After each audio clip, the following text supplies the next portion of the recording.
let's continue then with trying to understand how the negative operates.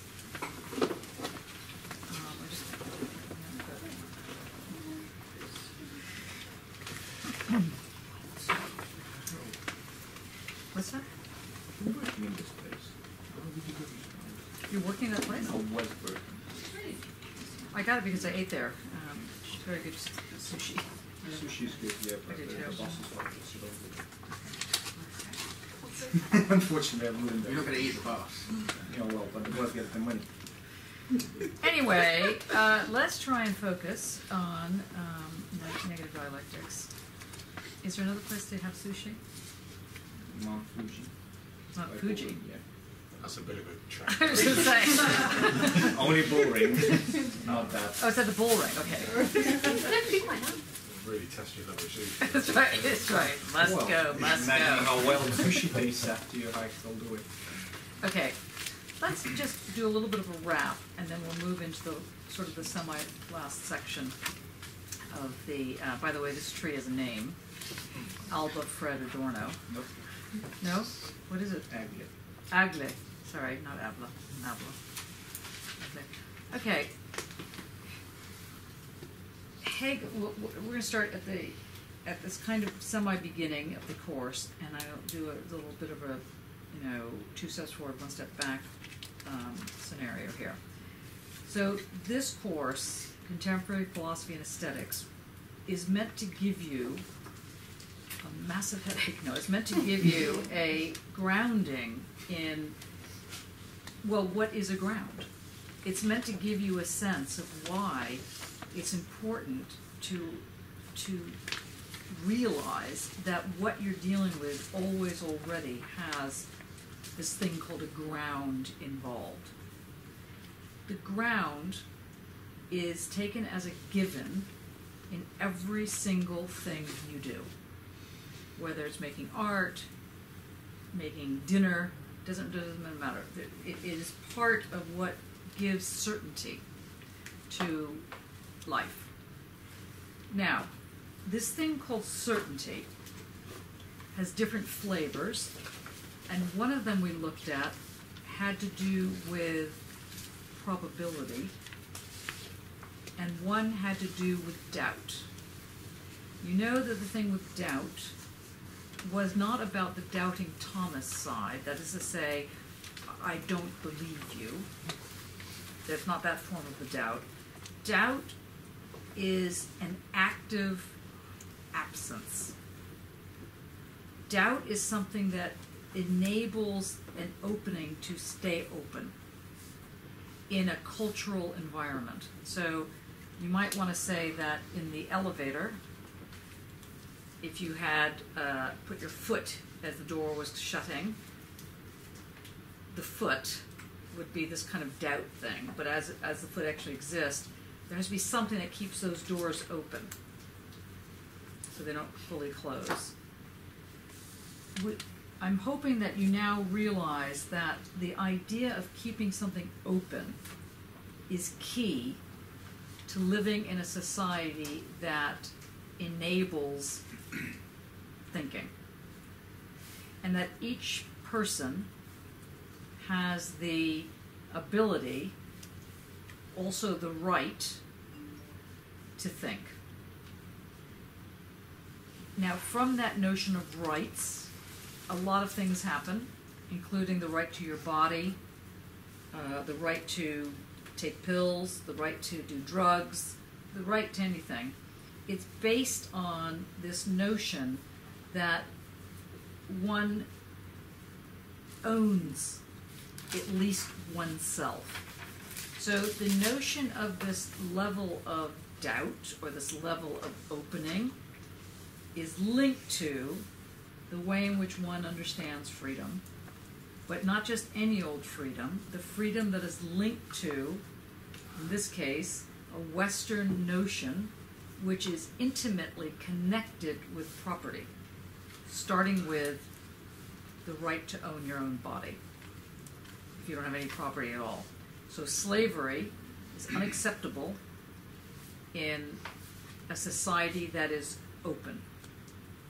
Not that that seems to have stopped anyone. Okay, but that's the idea. So the very first text we looked at was the Enlightenment by Kant, and that was linked with the Foucauldian move to talk about enlightenment as an exit.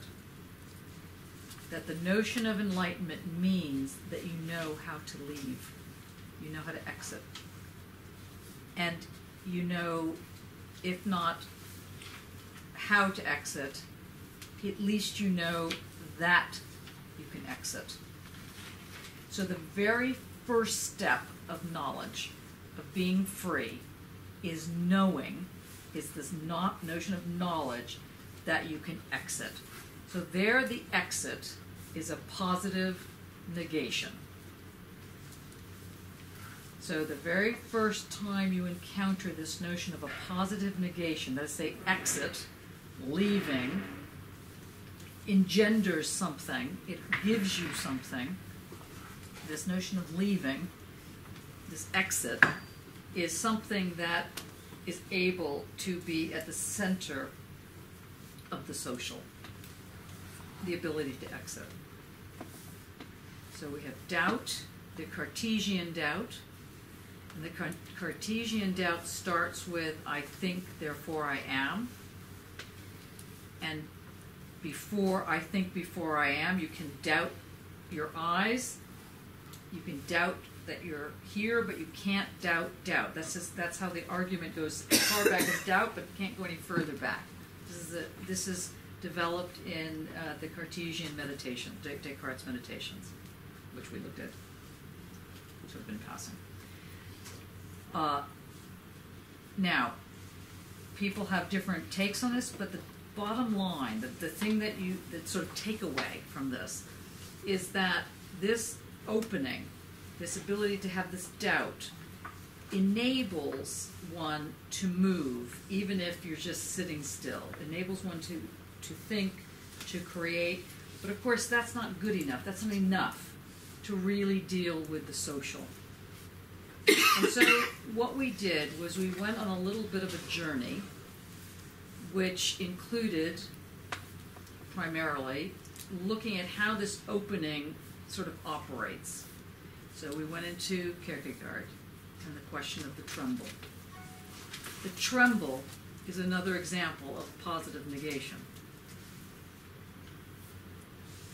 And I've talked to quite a number of you doing the thing on Kierkegaard and the tremble today and the other day, and quite brilliant too, I will add, that you guys come up with.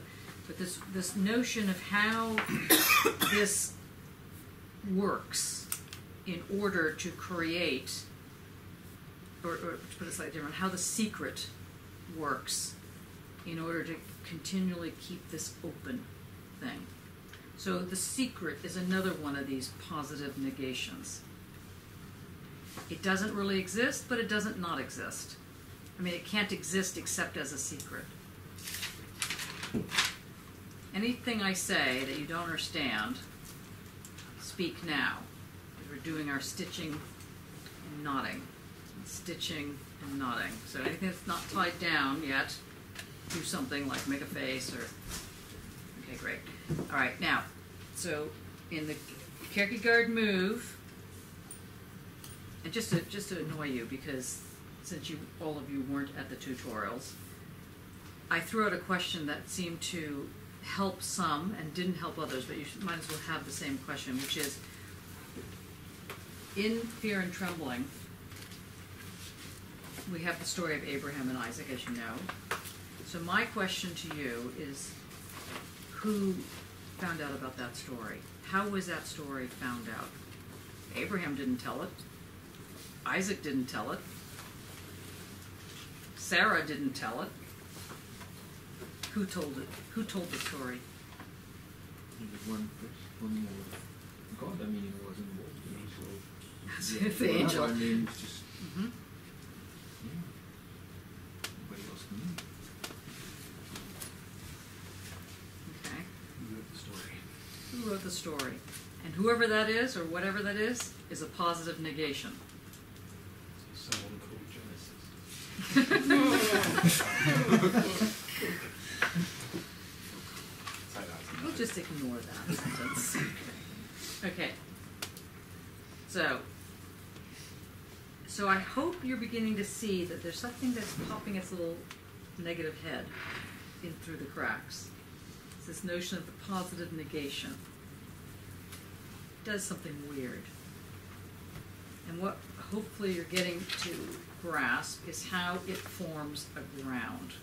That's where we're going with this. So we've had different variations. We've had the exit variation.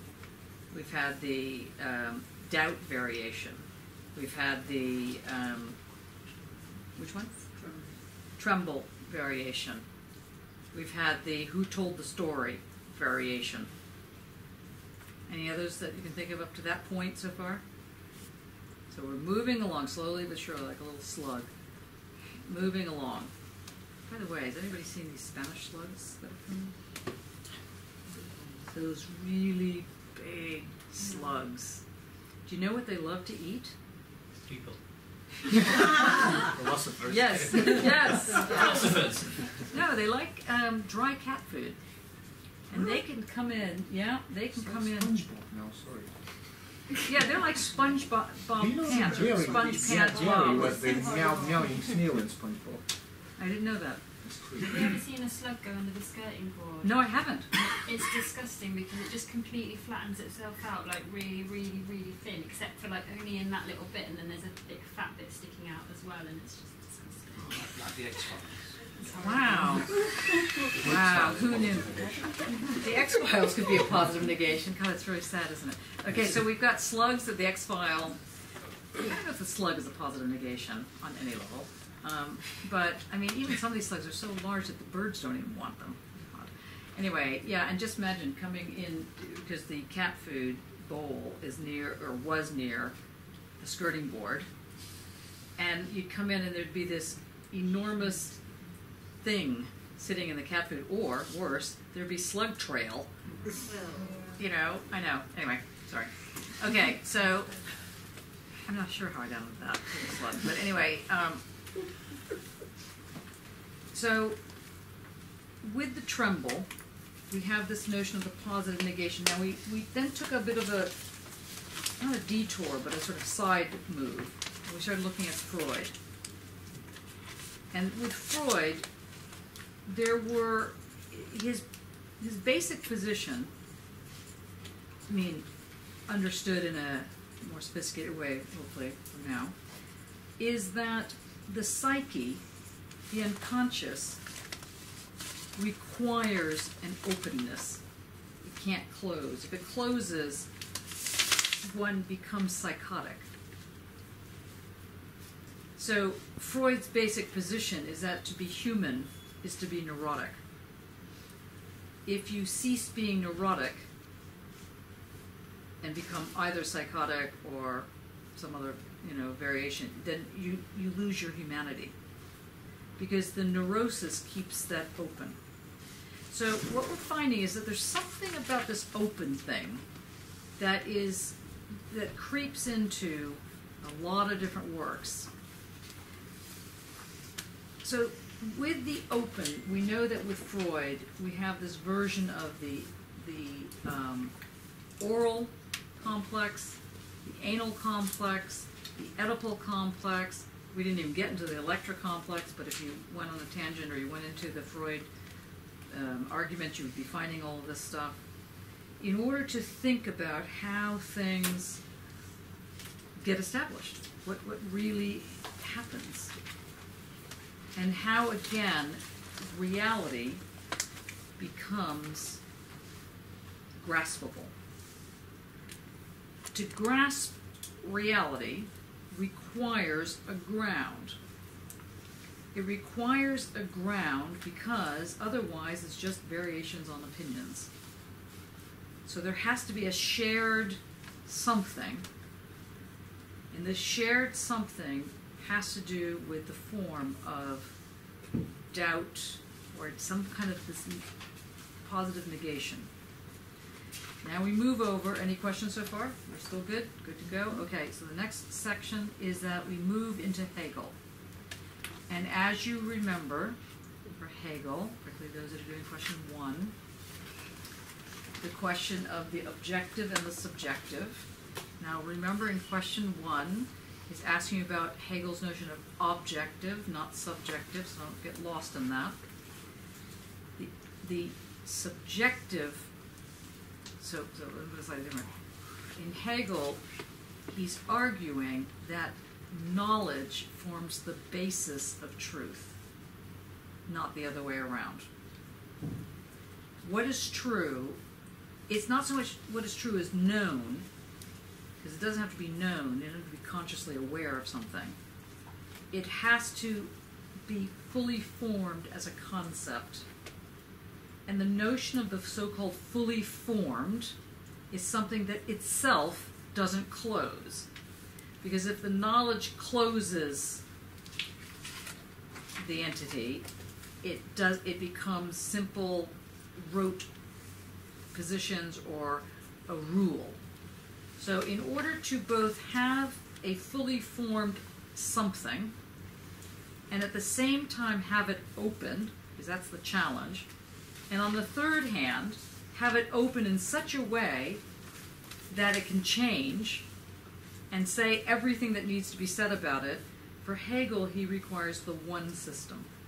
And that system is a dialectical system. So we have this notion of the dialectical system, that the Hegelian version, that requires you to remember that the here and the now, the here being the place, the now being the time, here and now are abstractions when it's present, when it's the present. That is to say, when it's not mediated, when it's immediate. So the here and the now are the present, and the present is not mediated. And so in order to create the opening, in order to secure that the opening remains open and at the same time is everything that can be said about it, he has this entire complicated scenario that goes on. So that all that there is and all that there's not, so immediately one realizes that any entity has a plurality to it. Anything. And its plurality is both the so-called, let's say, positivity side and the so-called negativity side. Now I say so-called not because I'm trying to throw you, but because that's a lay understanding, that's a commonsensical understanding. He doesn't actually call it like that. He calls it thesis, antithesis. So everything has on the one side, on the other side. And they're stuck together, and they can't be separated. So everything is always already plural. And its plurality immediately gives room for maneuver.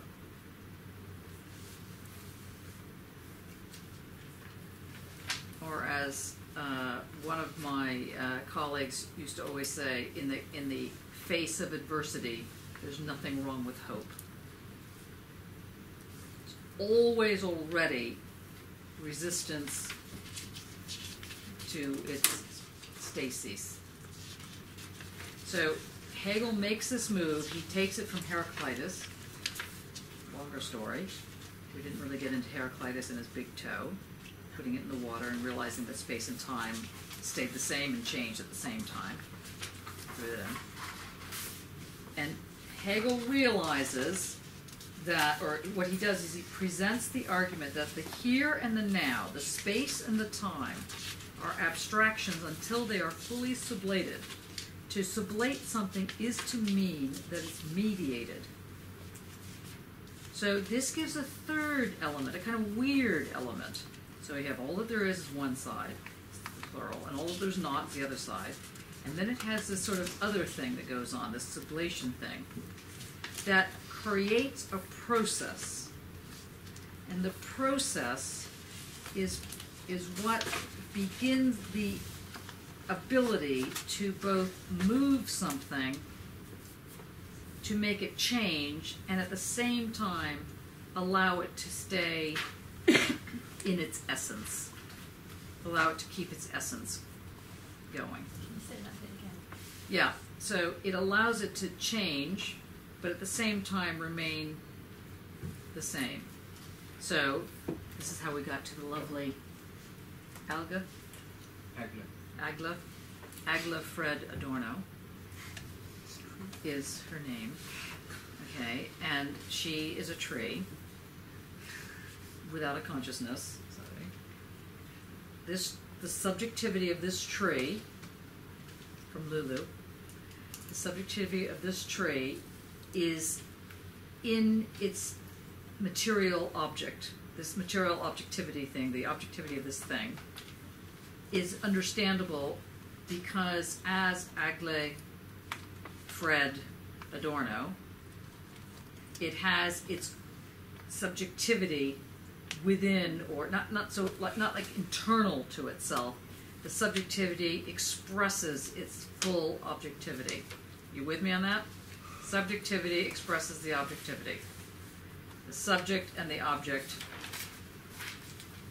are not exactly the same thing, but they can't be separated. You can't go in here and open up one of the prongs of the leaf and find the subjectivity of this plant. And yet it still has, its subjectivity still comes forward. So it can grow in various sizes and will still always be Agla Fred Adorno in different sizes. And by the same token, if you ripped off one of its branches, it would still have the same. Yeah, yeah, because sadly we were using this with Alice earlier. We chopped off one of her legs. Then it got really kind of quite morbid, so we changed it to the plant. Okay, but the same idea. You'd still be who you are. And that's the basis of medicine, by the way. It's certainly the base, and this is what Alzheimer's is throwing up as a problem. Because what happens if you fundamentally change? Are you still who you are? It's very serious. These are the questions about how the notion of subjectivity and objectivity become connected so tightly.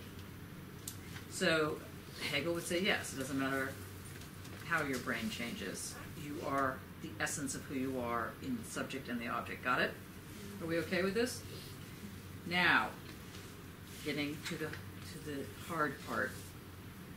See, you've learned so much in the last few weeks. That isn't even hard anymore. It's like, yeah, whatever, next. Okay, now, this little object, the tree, is a specific object. It has its subjectivity, which is not inside it.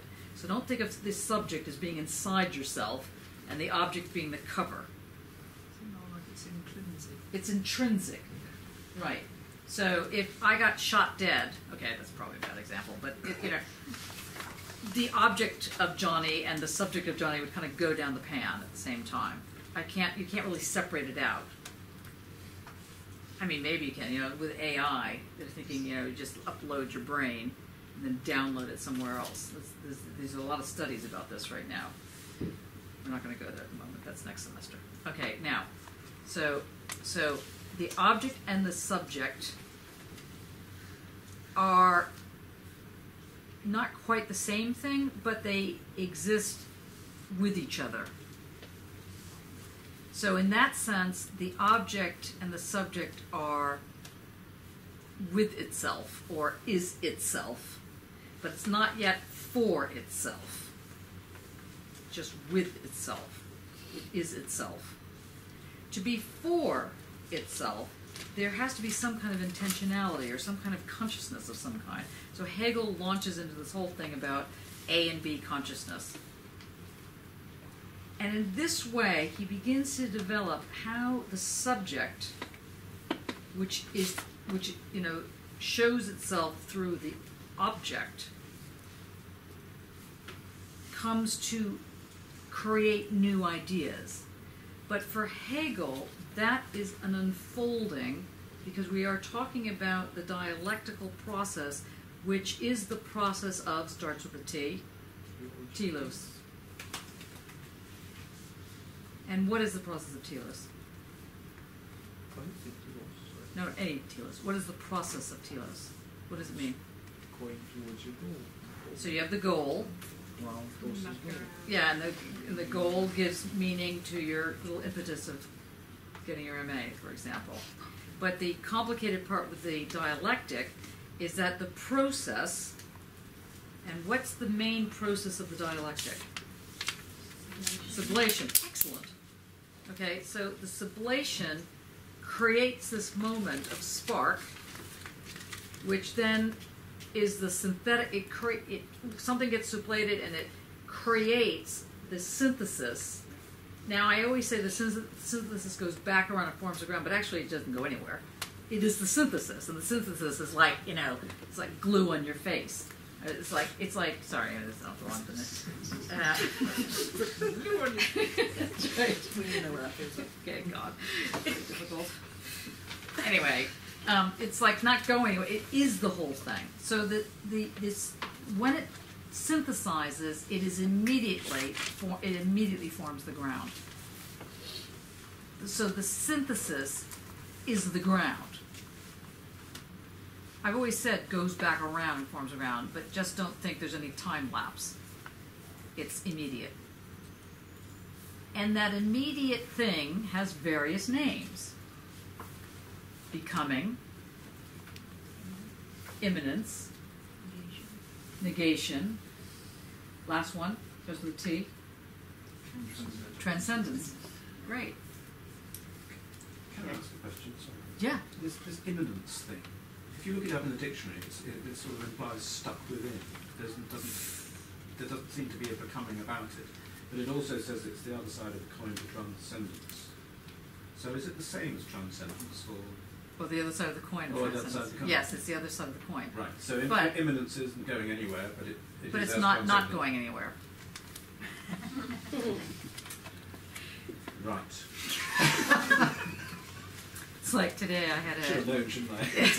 Today I had an interview in between everything else that was going on with a potential PhD student who was studying music. And I said, well, see, you know, here's the great thing about music as opposed to doing a music PhD as opposed to doing one around music or sound in philosophy, because you're just putting together what I would consider not a simple PhD, let's say, you know, one that's complex, but it's about this particular kind of composition that was going on, whereas our students are already putting together the thing called the or the this. And everyone looked at me like, that's how they talk in the School of Art? I said, yes, that's how they talk. We talk like that. We'd say the and the this. And now we say the not of the something. Is the not of the something as an image sort of on the verge? Is it sort of, no. It's the not of the something as just a positive negation. I think that's what it is. And the reason it's a positive negation as opposed to a negative negation is that it does something. It holds it open. It's not potential. It literally holds open. It literally like creates a waiting. It creates an ing. It literally goes. So it's like freeze frame becoming, and it's like, hurry up, everybody go through the tunnel already. All right? It's doing this. That's the imminent. Make sense? You with me here? Okay. Does that make sense, Nick? Ow. Yeah. Strangely, I'm not going to say no. I don't know. That's right. Okay, so back on track. So we have this. Oh, not that was off track, but you know. Anyway. Not off track. not off track. That's right. Well, not exactly off track. And that would be more like becoming. Not exactly off track. Okay. Anyway, let's just stick with this little bit here. So Hegel is saying that move is objective. It creates the parameter of what it is. That's the objective. No, I don't mean that's the goal. I mean that's what is objective. The objective is that which creates the perimeter, as it were, and therefore has its thing looking like Agnes. Can't go through the names again. She just has one name now. Okay. Okay. Now, in this entity, this object that has its glowing breathing differences happening. The differences are happening because of its subjectivity. So don't think, though, that when you say subjectivity, or when Hegel says subjectivity, it's meaning your opinion. It means something that is not just liable to change, it is change. So the subject allows for the object to remain both here, grounded, and changing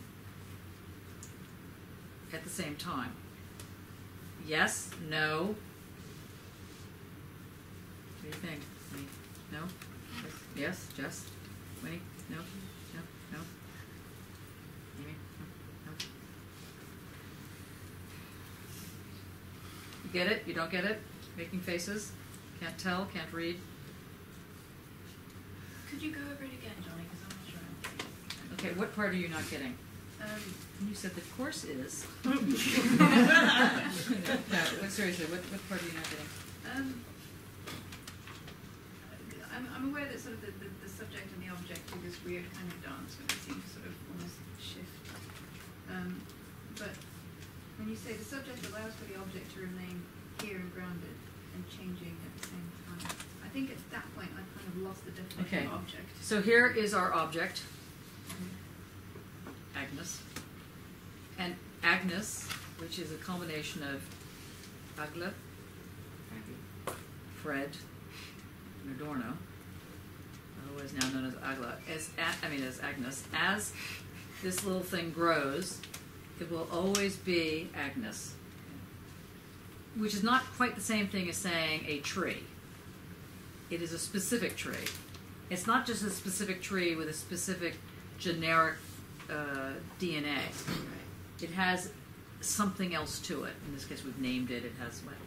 Can we say it's an individual just? It's an S. It's an S. Yeah. It has an S. It's an essence. Hegel wants to say it's got a something that no matter what shape it takes, if you cut it into like I don't know what, Mickey Mouse or an airplane, if you do a topiary out of this, it's still Agnes with a different outfit on. It can get very big, it can get very small, but it's always Agnes. Okay. So the object can shift, can shape shift, but its essence, its subjectivity, doesn't change. It's like a cat. Like your pet cat. It's But not like a cat. How do you mean that?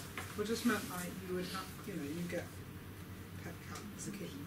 Oh, I see what you mean. Yeah. Yes, you get a kitten and then it grows into a cat. Yeah, right. Yeah. And it fits in the cat. It's Right.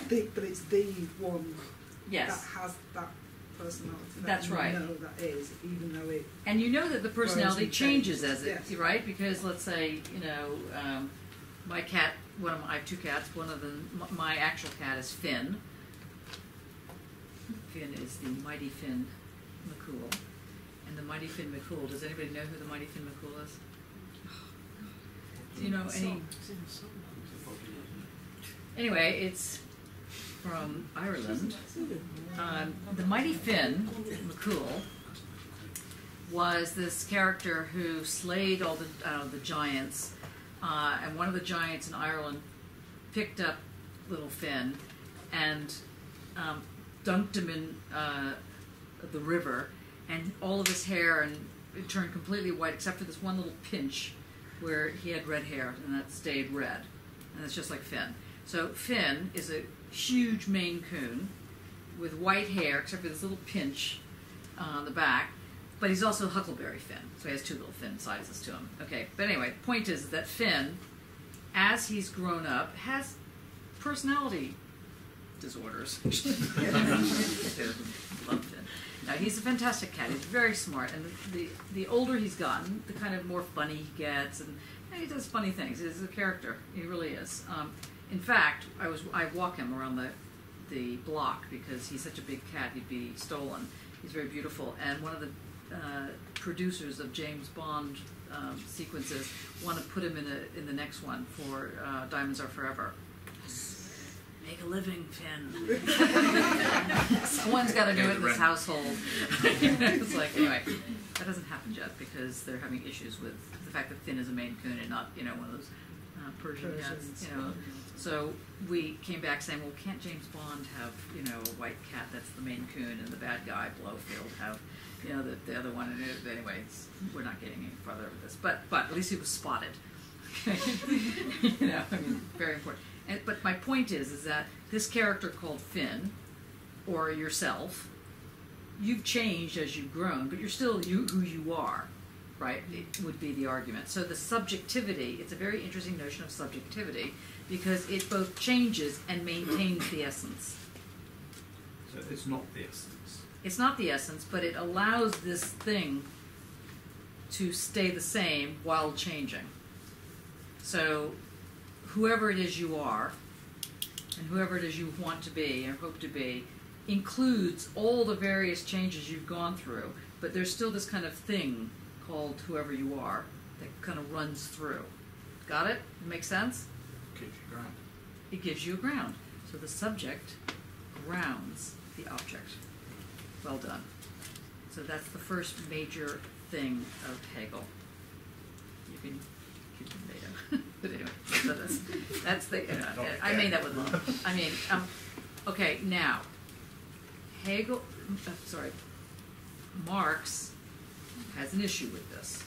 And he says that doesn't allow it allows for interpreting things, but it doesn't allow for real change. So the change that it accounts for is evolution, but it can't account for revolution. So there's an issue, because in the Hegelian moment, things will unfold to become what it is they're meant to be. Except it's all very complicated, because what you're meant to be is actually what you turn out to be. It's like, okay, headache. Okay, so, and we know from earlier classes that meant the Prussian state, or it didn't really matter what happened on your way to, the church. On the way to the Colosseum. Does anybody know that old joke? No? Never mind. It's way before anyone's time, including mine. But anyway, on the way to the Colosseum, on the way to becoming who you are, there is a lot of changes. You have your Oedipal, the anal complex, the oral complex, all these various things are going on to shape who you are, and misshape who you are, and so on and so forth. But what it can't discover is what makes something ethically right. Now, Hegel goes through great pains to explain how this does do this, and Marx isn't buying it. He basically says, look, no matter how you explain it, things just evolve into, in this case, the Prussian state, but it could have happened with torture, or murders, or rapes, and so you have no way of deciding that what's the difference between chocolate ice cream and a terrible war crime. It just unfolds and creates the state. So in order to actually be for itself, in the Hegelian move, he gets into the whole question of the master and the slave dialectic. And he basically says, in the section A and B of consciousness, in the lordship bondage section, he says, look, let's face it, who has the real power in this situation? Do you remember what his answer is? The slave, which is a fantastic answer. You think, really? Okay. And why does he think the slave has the more power than the master? Why would he be so foolish as to put this forward as even something that even kind of made sense? Because he was a Tory. No. He's left it open somehow. Yeah, you're right. I can't remember how. You're right. He's left it open. Anybody want to take a guess? He's got his foot in the lift door. The lift door, that's right. Because the slaves have the power of negation, they can actually say no. They can say no. Yeah. And why wouldn't the master be able to say no? Because he's the one who wants them. Because he wants the system. And the slave technically ought not to want the system, so the slave ought to want to just stop. And so the slave has the last laugh, as it were, which is really like, it's like, spot the flaw with this logic. Okay, big, large flaw. Death. Okay, that's right. You could leave if you wanted to. It's like, okay, not such a pretty thing, but you could exit if you really wanted to. But you don't. But you lauded over me. I am your. Anyway, you get the picture. So now we're gonna. So Marx wants to say that the problem with the Hegelian dialectic is that he was right up to a certain point. He understood how subjectivity makes the object have its flexibility, as it were. But he thought that the ground, the synthetic ground, was knowledge. But for Marx, what's the ground? History. So he shifts the dialectic. So instead of it being, all that there is and all that there's not taken together to create the ground, he shifts it so that the ground becomes the process of making that dialectic happen.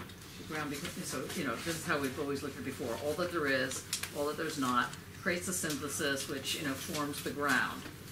And what Marx says is that that's good up to a certain point, GWF, but we've got to change it to here. This is the ground, the process is the ground. And that is an active position. Revolution doesn't just happen, you've got to make it happen. It's like, don't die wondering, don't mourn, organize. All those kind of sayings that comes from, believe it or not, rethinking the dialectic.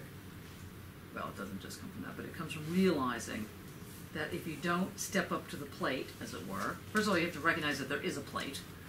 Second of all, you have to recognize that you can actually step up to it. What do you mean? I was thinking, sorry. No, I was just thinking about the sort of the active versus passive nature. I mean, Hegel is very passive, isn't it? That Yes. things happen, Yes. are acted upon, whereas Yes. Marx says, no, there needs to be a force applied. Yes, and so the last thesis on Feuerbach basically says, look, Hegel, you were brilliant. You figured out how to interpret the world, but the point is to change it. That's the most famous of the Marx line. And now we scroll over to the lecture for tonight, okay, which is Adorno and the Frankfurt School. Did you have a question? Kind of, I was just saying, well, that's when it goes back into the sublation, isn't it, with the history, because that's when, like, you said that you can only sublate, the sublated can only be mediated, so that's when it turns into history. Right. Brilliant. Okay. Yay. Okay, she's the next one you go after. We got Simon, we got Jess, understand, yeah? Confused. Now I've got to remember, I've got what's confusing me now. In Marx says it's the process of dialectics, which is the ground. Right. The fact that it's sort of happening. But what about history then? Is that the same thing? No, Marx says that the process is history. Yes, right, okay. Right. That's what Okay, that's right. Adorno is. Okay, so the three of them now. Yeah. Thought it was three, yeah. Okay, right. Johnny, Yes. can I ask a question? Yeah. You're saying Hegel accounts for evolution, but not revolution. Is this evolution Darwinian evolution or different? Because in Darwinian evolution, it relies on mutation, which in turn is a revolution. Yeah, I mean, in fact, you could make an argument, in fact, left-wing Hegelians make that very argument, that, in fact, actually, if you want to change history, you first of all have to understand that you have a cause, let's say democracy, or, women's liberation, or whatever it happens to be. That's a concept. You're fighting for a concept. So there's also a struggle of how that actually gets played out, as it were. But in terms of the evolution, or the sort of Darwinian moment of evolution, you could make the argument, and people do make the argument, that the sublation is that part of, the survival of the fittest, as it were. Which one gets sublated over what? Is it the thesis that goes into the antithesis, or the other way around? Is that sorry? That's another question I thought earlier. Is that then the master and slave, the thesis and antithesis? So the one that survives was the underdog that's The one It who had survives is the upper dog, or whatever, not the underdog. But it was the underdog, Well, not necessarily. or the one that had the power. Well, yeah, that's the one that had the power, so that doesn't make them an underdog. Oh, I see what you mean in terms of the slave. The power that the slave has, to the degree to which the slave has any power, is the power to leave. Okay, there's lots of different types of power. And in the Hegelian argument, that's the most, let's say, that's the biggest form. But we know that there's a lot of other forms of power, like coercion, for example, or, I don't know, mental anguish, that get to the point that one doesn't leave. One stays, despite how horrible the situation is, no matter what that is. And that often people stay not because they're not smart enough to figure out how to leave, but because they don't have any hope. That's why they stay. Or they're stuck. There really isn't any escape. So how do you get it? How do you leave a prison when there's no way to leave? You can't be the slug that flattens itself, through the floorboard. I mean, there are times when things are kind of dark, and when that happens, which is the Auschwitz thing, which we were talking about last week, is when it gets to the point that you are in your own Auschwitz, or you're actually in Auschwitz, depending on how you want to, because I don't mean it as a metaphor as such, when you're actually incarcerated, and that the society around you doesn't take note of that, doesn't see it, you're invisible, as it were. So the Auschwitz thing is like being invisible right in front of you. The invisibility is right there, but people aren't seeing it, that kind of thing. So in order to be seen when you're invisible is a tough one. And that's when Adorno says you have to have hope to keep it open. He's not just saying you have to have hope. He's saying that hope creates a material wedge and he's not saying you ought to have hope, he's saying it's required. So how do you hang on to hope in the middle of serious darkness? You have to figure out, how does that actually work? Now, part of the answer is back to the Kierkegaard. Is that right? Kierkegaard. Oh. Okay. I can't say it right. That version is the version where the secret starts to operate. Just throw that in. Just drop in. So just don't go there yet because I didn't develop the argument yet. So Adorno has to make some corrections to the problem. So the first thing that Adorno is associated with as a kind of marker, we haven't unfortunately had the time to go into Walter Benjamin, or Erich Fromm, or Neumann, or Herbert Marcuse, or Angela Davis, by the way. She was on the radio the other day, Radio 4, David Place. Did anybody listen to her? No. Does anybody know who Angela Davis is? No. Great. Okay. About 4 minutes of that or something. For 4 minutes you listened to her. Well, And you still don't know who she is. Well, no, but Auschwitz cropped up. Yeah. And my ears, I was in my car and my ears pricked up, but I couldn't really listen to it at the time. So, Angela Davis is a person of color who joined the Black Panthers in the 60s. And, or maybe it was the 70s. Yeah, it must have been the 70s. Her tutor, her professor, her teacher, was Herbert Marcuse. Marcuse and Adorno and Horkheimer, names really, honestly, they formed a group called the Frankfurt School, cleverly named after where they lived. Okay, like this could be, I don't know, the Birmingham School or something. You know what I mean? Like you could be really clever about it. Okay, so that's why it's called the Frankfurt School. Period. Okay, now the Frankfurt School wanted to deal with, on the one hand, Marx's, let's say, correction to the Hegelian model, the Hegelian method, the Hegelian way of arguing, by trying to account for revolution rather than evolution. And yet the problem with Marx, apart from other major problems, was that Marx did not have any way to determine why fascism would happen in one place but not in another. In a certain sense, Marx develops questions around Caesarism and the 18th Brumaire, the way in which power games happen. So he's not like he's completely like, I don't know, but he's coming up with it in terms of power. But then it still begs the question: why aren't certain groups involved with power? And how do you account for racism, or how do you account for sexism, or how do you account for, you know, in a cultural environment that they give blue blankets to baby boys and pink blankets to baby girls? I mean, you know, why pink, why blue? You know, any of this kind of thing. Why is there such a bizarre divide between males and females, and so on and so forth? So the Frankfurt School wanted to incorporate the way in which sexuality is inculcated. That means like, you know, like a virus, like shot into the culture. How did that happen? If you were like a Martian that came dropping in, you're like, you know, really? I mean, why are these people so crazy about these divisions between genitals and colors and, you know, like hair colors and whatever, so on and so forth. In fact, one of the things I find bizarre coming over here, I just want to say, is I mean, we have two people with red hair, three now, with red hair, and I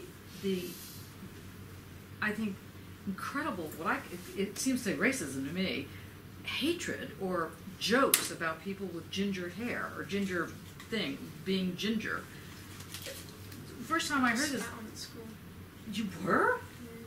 I just, incredible to me. I can't even, like, it just seems so insane, you know, of all the things. Sorry to bring up a sad thing.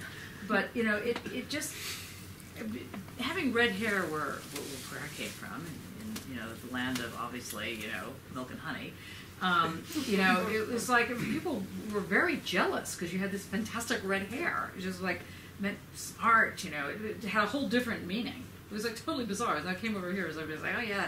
And then there's a, you know, in London there's the ginger root or something. Everybody thinks that's totally hilarious. You know, oh yeah, it's ginger tube root. You know, the new tube is ginger. It's like, why is that funny? It's like, well, doesn't go anywhere. Anyway, Adorno and co. the Frankfurt School wanted to figure out. It's not so much they wanted to figure out. They wanted to make the system more sophisticated, so that the sexualness of something could be accounted for. No, okay, I thought you were going to say something. So that's part of the next part of the equation. Like, if you think about the German look, particularly during the Nazi thing, very neat. The flowers, everything had a place and a place for everything. The flowers are very tight. The curtains are very tight. The technology is very tight. It's tight sphincter. This is, you know, the anal retentive issue. You know, no shit anywhere. You know, like, seriously. And you go to other countries where it's lots of smells in the air, and it's considered dirty and you know, kind of, I don't know, barbaric and sexually crazy or something like this, because you know, you have this really neat, clean, antiseptic environment. Now, there was an argument that was interesting for fascism, which was a lot of this tight anal retentive problem did have a tendency to be linked to fascism. And there was an argument that was being put forward, and the Frankfurt School was involved with this argument, that people were interested in Hitler not because they liked Hitler's ideas, they didn't even necessarily know the ideas. It's kind of like Farage. It makes absolutely no sense, but that doesn't matter. People still like him. How he could exemplify the father figure is another issue. But let's say for some reason he can. Hitler also exemplified a father figure. So this was a way in which people went to daddy for protection, for, I don't know, calmness. Daddy knows best, kind of thing. And there's a lot of arguments about this. Erich Fromm, the mass psychology of fascism, very interesting, where they say, well, in times of crisis, people look for daddy and mommy and the family, because it offers sanctity, even if it's terrible family, even if you're going to get beat up in your family. Yeah. Is that where like kind of the big other comes in? The big other. Yeah, like it's almost like a safety net in a way. But why is it an other? It's just family.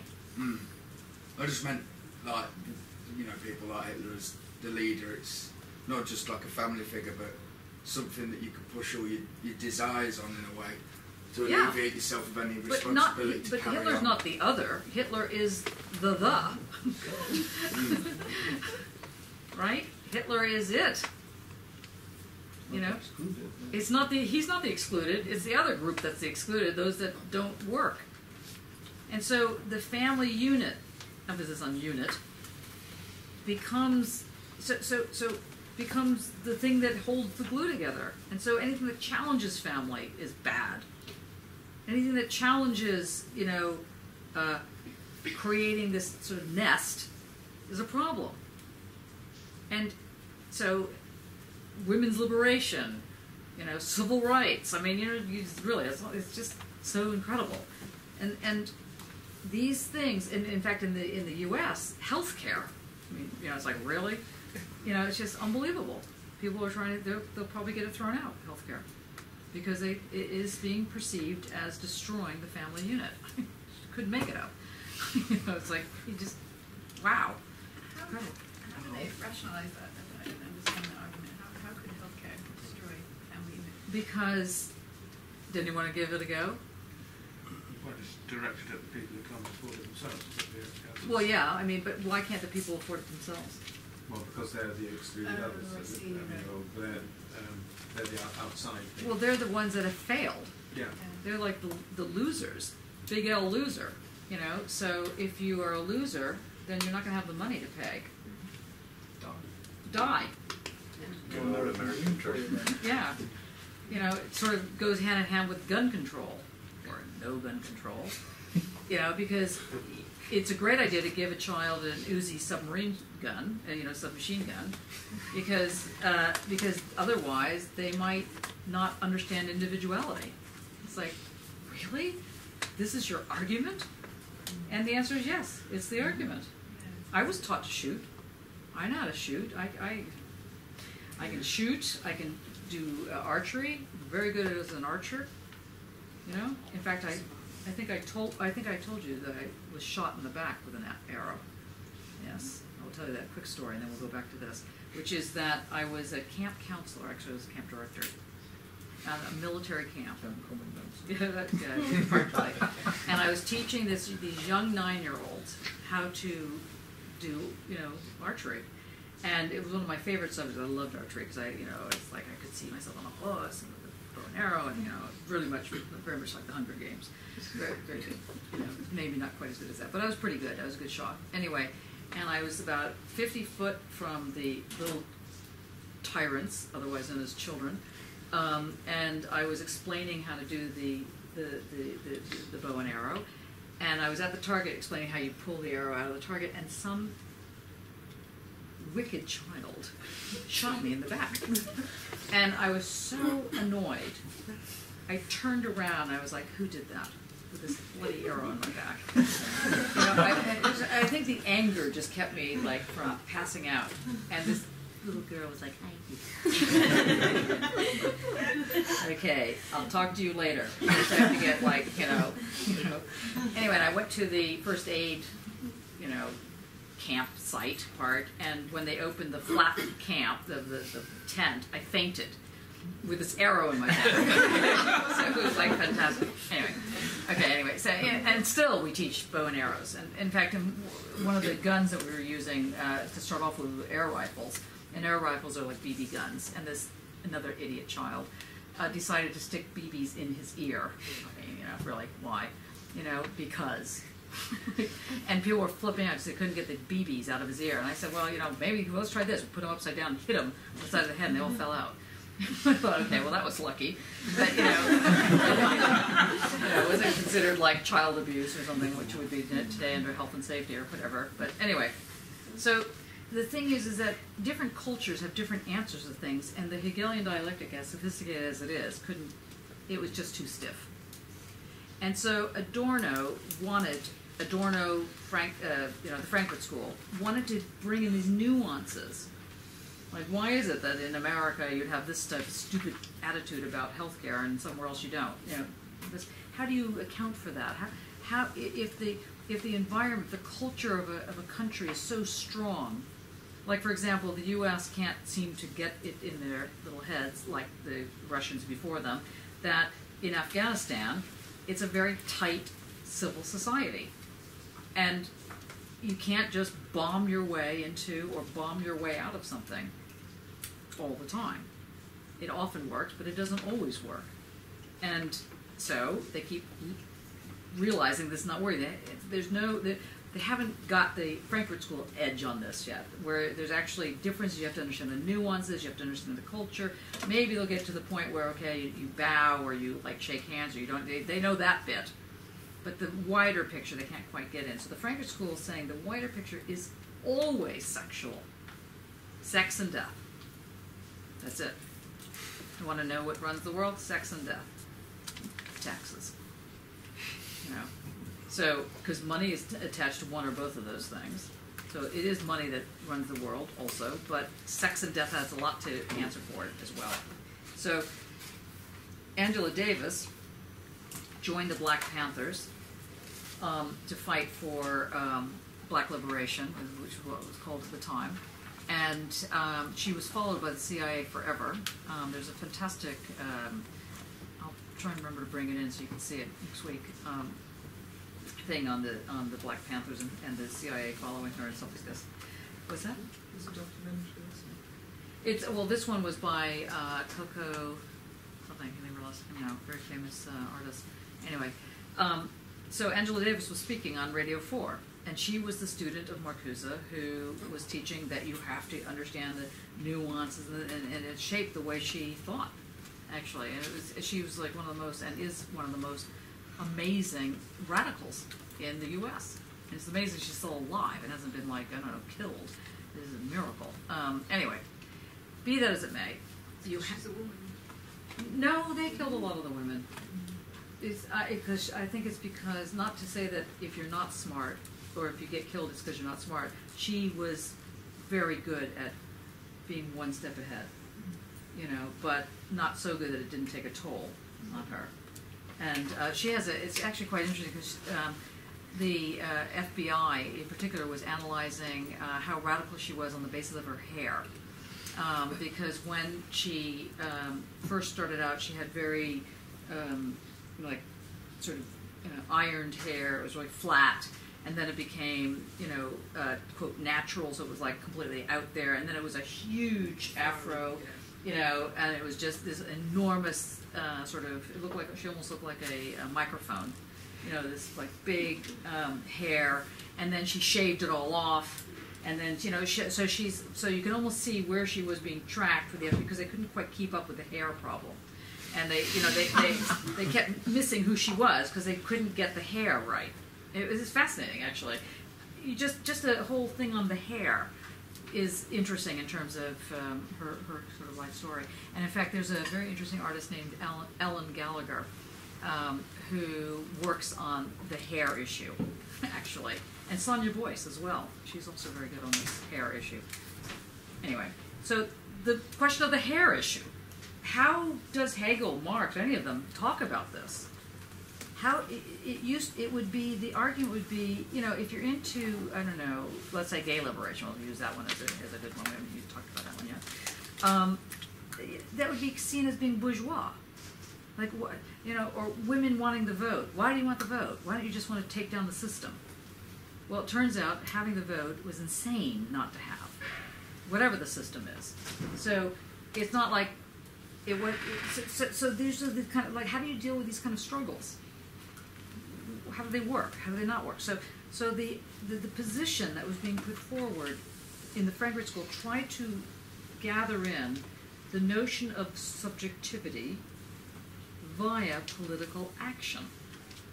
So the subject and fighting for something became a live scenario. It became real. Now, Adorno had issues with the way in which the subjective was being put forward because he felt that it would depoliticize things in the end. And he wanted to argue that something like fascism or, you know, rape or oppression was wrong. It wasn't his opinion that it was wrong, it was wrong. And as a result, and he also wanted to argue that democracy was right. Things like this. So he sets out, like he says, he sets out his stall. And he says the only way you can really understand this is once you turn the dialectic so that it's on its process side, the process needs to be understood. Yes, Marx calls that history. Marx calls that the political, that movement, because things are happening. But Adorno wants to say that that entity that keeps the thing open is an indissoluble something. And that indissoluble something he calls the negative dialectic. Because it gives the edge, it gives the shape, and it makes it, it makes the materiality of it come to life, become present. And so he is also able to start talking about political action in the present. Like, so Foucault, for example, which we'll get into next semester, but Foucault takes a slightly different angle on this. Never mind about Foucault, we'll come back to it in a minute. So what Adorno is suggesting is that one has to be brave. But how are you brave after Auschwitz? How do you do it? One's only human. How does that happen? Yeah? Oh, I said sorry. Yeah? Mark? Oh, No. no, so I'm stuck. How is that? Sorry. Everybody's like, How would you develop it? that's right. That's right. Toxic.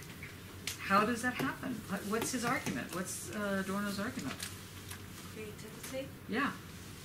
And why is it that creativity works? Why is it that every revolution that ever happens puts sexuality and the right to do art as its primary position? Why does that happen? How does that happen? Why, according to Adorno's argument, why would that be the case? But why? How come that happens? Yeah.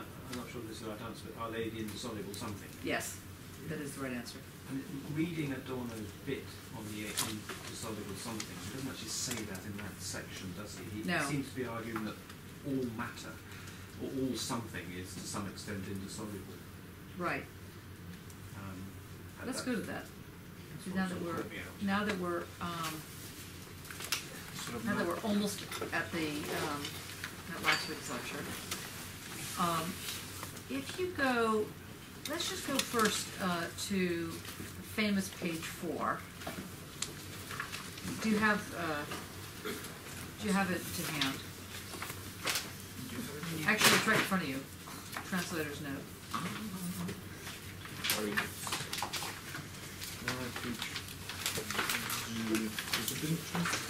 Is it not in there? Preface. Oh. Right.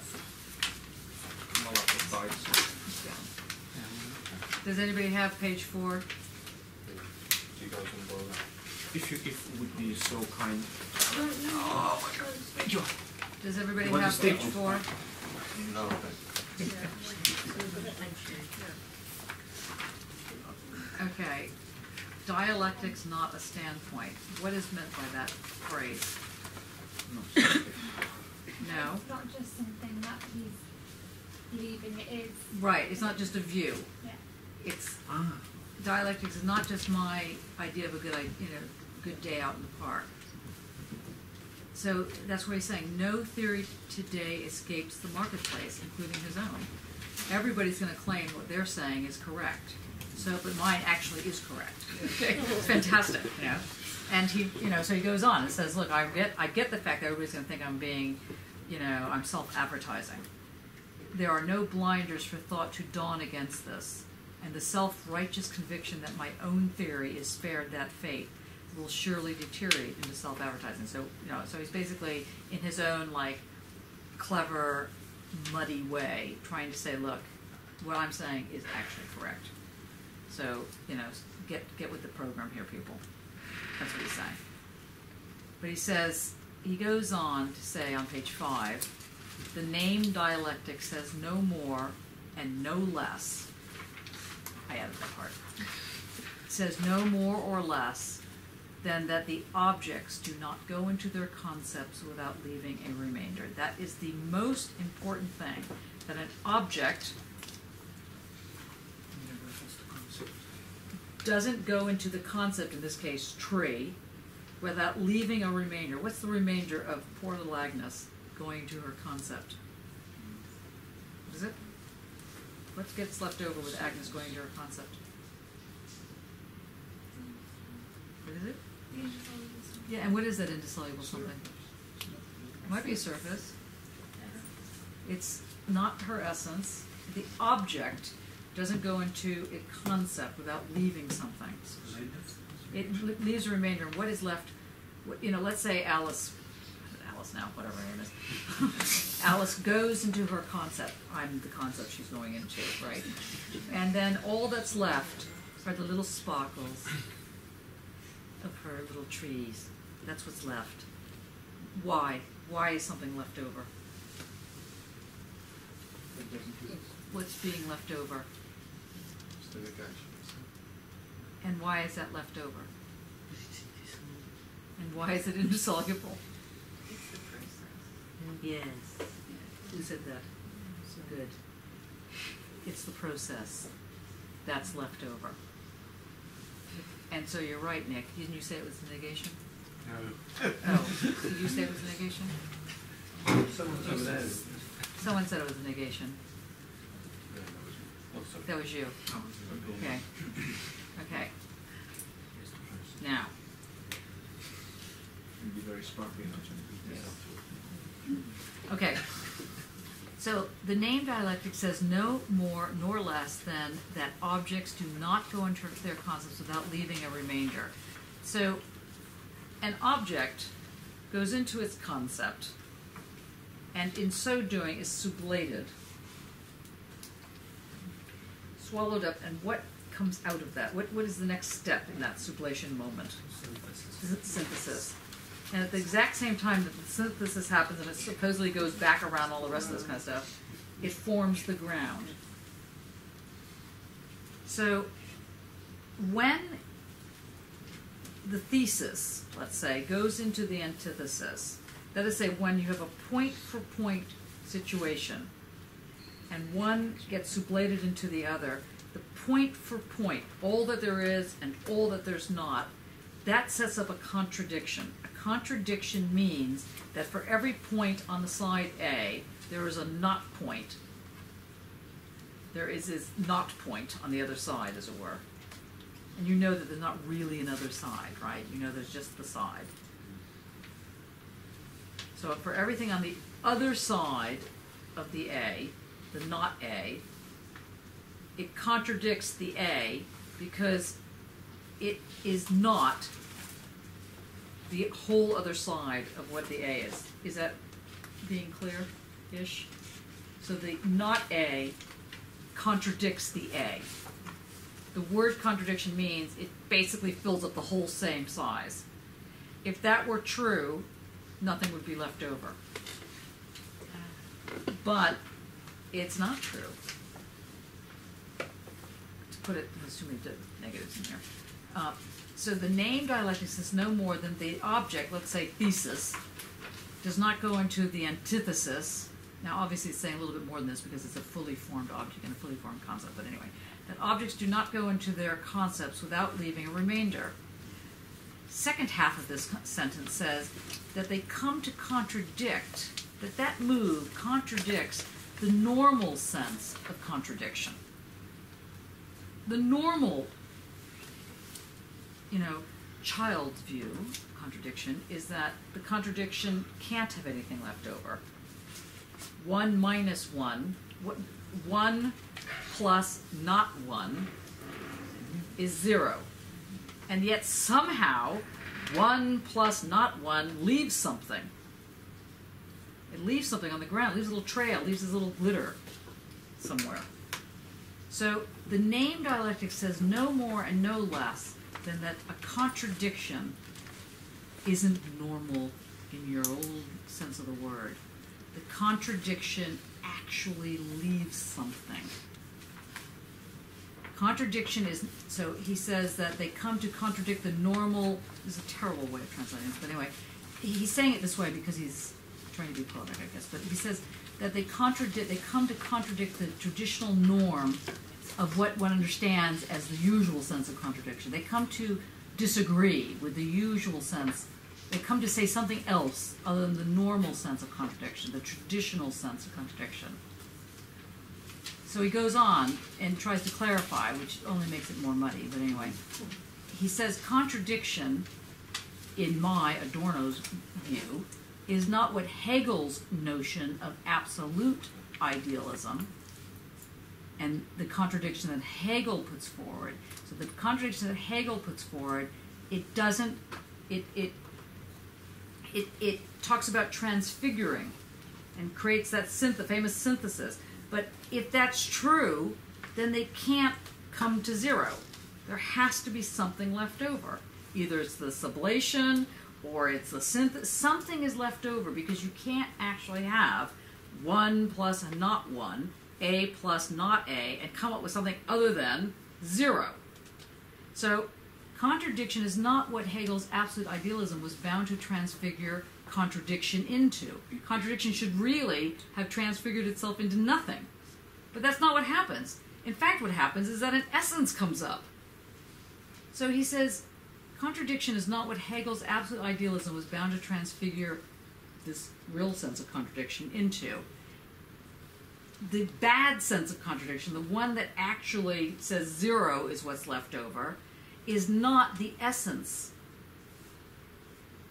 in the Heraclitean sense, which is to say that when you realize that all that there is and all that there's not taken together, it's not the whole picture. The whole picture requires yet another move to get the actual whole picture. Because if you really want to get to the essence of something, you've got to add something. And what you add is either sublation, negation, immanence, something. Something gets added. And it's the process. So that the actual sum is what gets added.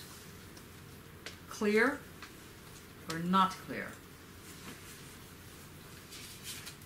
And that's like the nerve time, the nerve time. Yes. Good. Oh my God. I know. We have a whole other week left. It's a funny old equation, isn't it? You can sort of add all these different bits and pieces in. Yeah.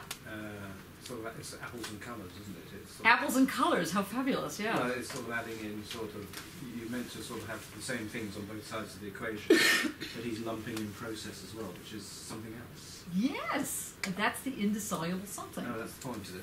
Very good. I was arguing, I didn't realise I was making a point. Yeah, you ended up making a point. That was good. You didn't realize it, but that's fine. So, what? So what that does is it means that identity, one on the one side, not one on the other, so it's got a point-for-point relationship, and that's why it's called an identity. It's called an identity because for every side of A, there's a not A. That's an identity. Okay? Identity is not like Johnny. That's not the identity they're talking about. They're talking about for every point A, there's a not A.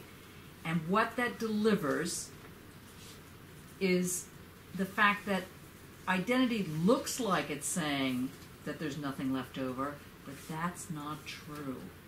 There is something left over, especially in that. And what's left over is what he's calling the untruth. The untruth of identity is left over. The fact that the concept does not exhaust the thing being conceived. So all this rigmarole, and he's saying it's a tough one to swallow because Hegel is so clever and the system is so rich that every single religion, political ideology follows Hegel in one way, either prior. It's a Hegelian move, but that doesn't exhaust the whole situation. The concept does not exhaust the thing being conceived. So even though we know that this is Alice, Agnes, Helga, Alice, Fred, Adorno, long names for everybody for this little thing, that the concept of that does not exhaust this object. There's a materiality that's still left over, hence the need to go to the land. The concept of the land doesn't exhaust the fact that you need to go to that land in order to hang out, to tarry. I almost hate to sound like Zizek now, but to tarry with the negative. That's one of his famous books.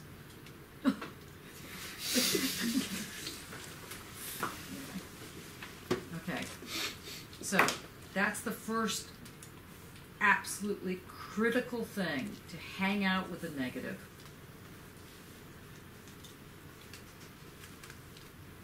Now, you can hang out with the negative in a lot of different ways. One of them is going to the land. One of them is making art. There's different ways of realizing that this thing, that the concept is just kind of not the whole picture. If it were the whole picture, then everything would be run by rational thinking, and it's not. So something is left over. The sensuousness is left over. It's the indissoluble something. That's the point, isn't it? It's the concepts we're talking about which are not the whole picture. Right. And so the thing about dialectics, because even though it's a philosophical concept in a certain sense, but actually what dialectics is a method. It's a method to find out things. In that method of finding out something, it allows one to realize how and what is left out of the concept. And what's left out of the concept is the sensuousness, is this thing that you must so-called tarry with the negative. You must hang out with the negative. Don't use the word hang out, by the way, with the negative. That's between us and the web. Use tarry or something. Don't use a colloquialism. Okay, now we go ahead to now. If I was doing this, I was having this discussion with Simon the other day. So if you go through this section, you'll. I know this sounds unbelievable, but at some point you're going to find this really hilarious. Okay, judging from your reaction, not all of you can see that yet. Okay. But he's actually quite funny.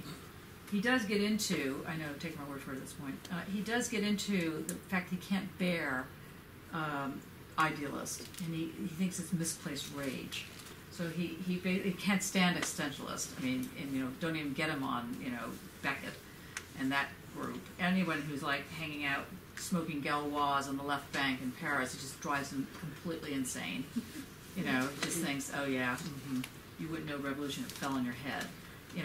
He's really just like, they're just so angry. All of these, they're just really angry, And what are they really angry about? They're just idealists, Rage is, idealism is rage, period. They wouldn't know how to fight their way out of a paper bag. You know, that's Adorno. And you'll see, he starts doing this. Let me see if I... Attitude toward systems, for example, on page 20. He gets into this, you know, all these people, they want to be so radical, so the first thing they do is say, let's destroy the system. He says, that's because they're idiots. Because they understand the system as being something that's bad. The system is bad if it creates oppression. But you need something that's going to have some form of consistency. We will also secretly call that a system. But the attitude that, you know, let's take apart the system is just showing that you're just an infantile idiot.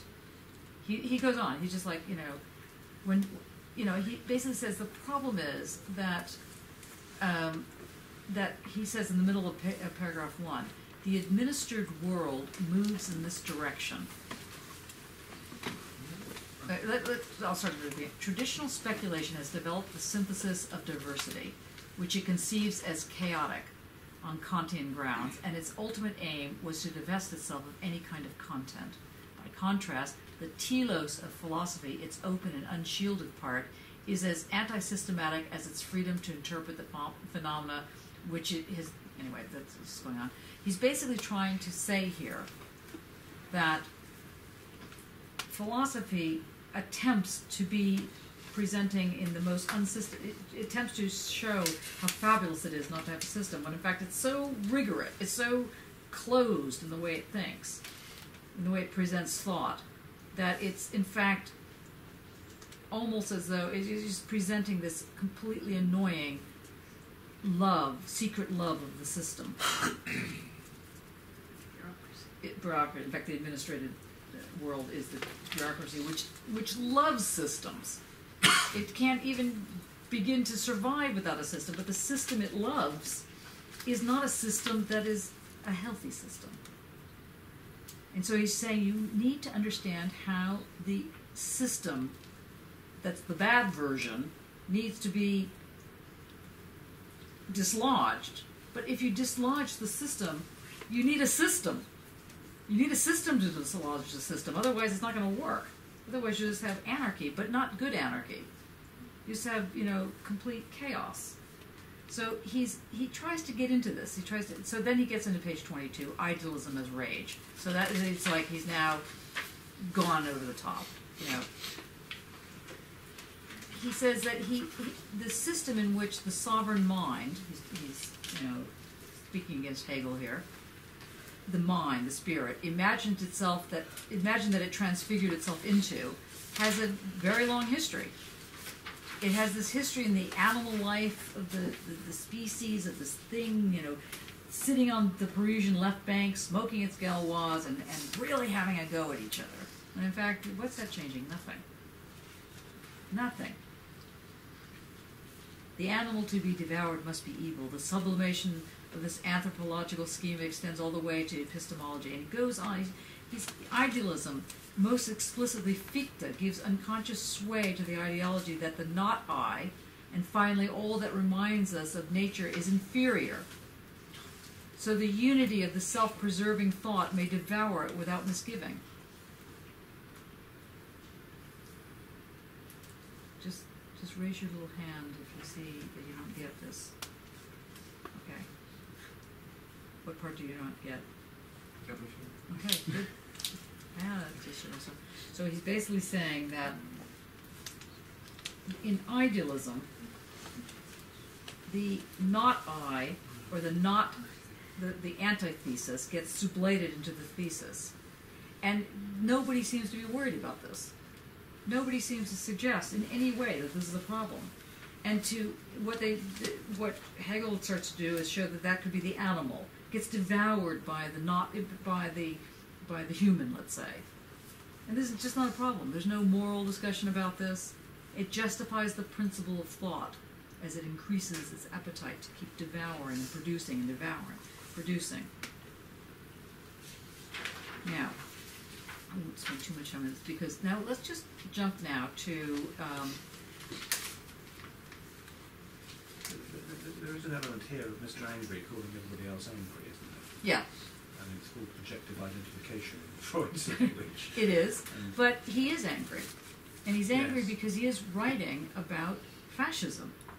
And he's basically saying, wake up, people. You know, all these people have died. All these people are continuing to die. Why can't people hear what's being said? Why can't... That's the anger. The anger is that this book is written in relationship to fascism. And he doesn't understand, and yet he does completely understand how it could happen. How could fascism happen here? He's trying to explain. Here's how it happens. Wake up, people. Wake up. Smell the coffee. Here's how it happens. Wake up. So you're right. He is angry. And it is true that he can very easily be seen as yet another person putting out his market stall. You're right. So the question is he right? Or is he just another one of those non-Galois smoking, you know, goody two-shoe types? I mean, he had issues with people wearing tracksuits and runners in the States. He, you know, anybody that wore a tracksuit, it just drove him crazy. He thought they were fascists because he couldn't believe that they were conformist. Isn't that a kind of a fascist viewpoint in itself? Might be, but he did see that everyone that was wearing the same outfit and doing the same thing, like doing gym, except this time it wasn't like a gym like in the 90s, or now, it was running. All these, can you imagine, all these people running with their little tennis sneakers on and their little, you know, American jumpsuit type things. Hundreds of them. Okay, well now there's thousands of them because there's the marathons, but you know, he considered this, he just couldn't believe that people actually would be running all the time. You know, and worse, they kept doing the peace sign everywhere. You know, and why was everybody doing this bloody peace sign? They were conformists. They didn't understand revolution. This was his argument. They didn't really understand that people were actually dying, and that there were actual bombs falling, and they'd just be running with their little peace signs. They were just like, it drove them nuts. So is he saying then that actually speculative idealism is fascist also? It leads to fascism. Yeah, I was going to say, he thinks Yes. Hegel's a fascist, doesn't he? He wouldn't go that far, no. But because he does use the Hegelian model. Yeah. But he would say that if you really are going to make the argument that things unfold, and it doesn't really matter if it unfolds to torture or it unfolds to, I don't know, you know, rock and roll, if you really can't see how the materiality of something is left over, the blood of something is left over, that blood matters, that the spilling of blood actually matters. It matters. You have to put blood into the concept. If you don't, it's gonna tend toward fascism because the system massifies, and fascism is based on mass. A bit dead. What? No, I'm just trying to. He's dead. No, I'm not a bit dead. You know, the concept. You know, because The concept is blood, dead. You know, like, Yeah. it was dry. You know, you Yeah. don't feel. That's the right. Blood, you know, so. Yeah, so you could just be this evil person. You know, you don't feel. You just, That, you know, just coming from Weissman, I think, you know, that's you know, the logic of, you know, Israel and, you know, like even the bombings in Iraq, isn't it? You know, like the proportionality principle, and you sort of like write down the numbers and leave the blood out of it. You know, it just the language changes. You know, which objectifies your. but objectifies in the kind of bad sense of the word objectifies. Yeah. I mean, you know, just rips the materiality out, you know, and then. And not just Israel. Whoever's doing this I mean, kind of Afghanistan, negotiations. Yeah, it's problematic. Response? Anybody? No. Okay, let's just move to. It seems a bit unfair on poor old Hegel, because I mean, he was into a completely different trick, wasn't he, in terms of this almost sort of 60s flower power. About, you know, into fascism. That's fantastic. Does anybody? What's that guy's name? It's just gone on my head now. He was I'll think of it in a minute. He went by John Paul Richter, not the Pope. John Paul Richter. Did anybody ever heard of John Paul Richter? Anyway, he basically wrote under the name John Paul, and he charges Hegel with plagiarizing him. Fantastic. It clearly got written out of history. Little erasure. what's kind of interesting is that poor John Paul and Richter, he had a lot of issues. So Coleridge came across John Paul Richter's work as well, and started translating to British population, to British intelligentsia, and then liked it so much he decided that he just wouldn't add that it was John Paul Richter stuff. So a lot of Coleridge's work is actually John Paul Richter stuff. So John Paul Richter, little John Paul Richter, think about your life, and can you imagine, and you get ripped off by Hegel, okay, great, giving you your papers and going, excuse me, this was my concept, it's like, yeah, whatever, go out, and the tower. Anyway, so John Paul Richter came up with this, he wrote a lot of hilarious books against, in fact, Hegel and a couple other people, and one of them was, he called him something like Flugelmeister, or some sort of silly name, and it was always this person who kept, borrowing everybody's clothes and never returning them, and he'd end up in stagecoaches with all these different clothes and hats, and so you'll come across his work, you'll find him, John Paul Richter, Richter, and anyway, he wrote a book called Force for Aesthetic, something or other, in the late 1700s, early 1800s. And Hegel took most of it and developed it into his theory of aesthetics. And so it's just so annoying to be ripped off by someone like that. Anyway, no one remembers this side of it. So what Adorno is trying to do is say, yeah, Hegel had a lot of good things to go, but the difficulty is that he whitewashes or he sanitizes the political. He sanitizes what it means to be creative.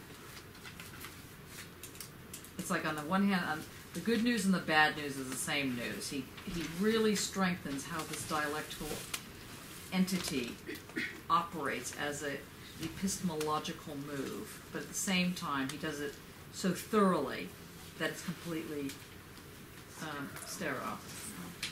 And so it becomes a model. It can't be used as an actual template. It becomes like a template rather, not something that can be actually used. Not a recipe. Now, and a recipe, the difference, of course, is that a recipe can produce food, for example. All right, now, if we go to, what page is that?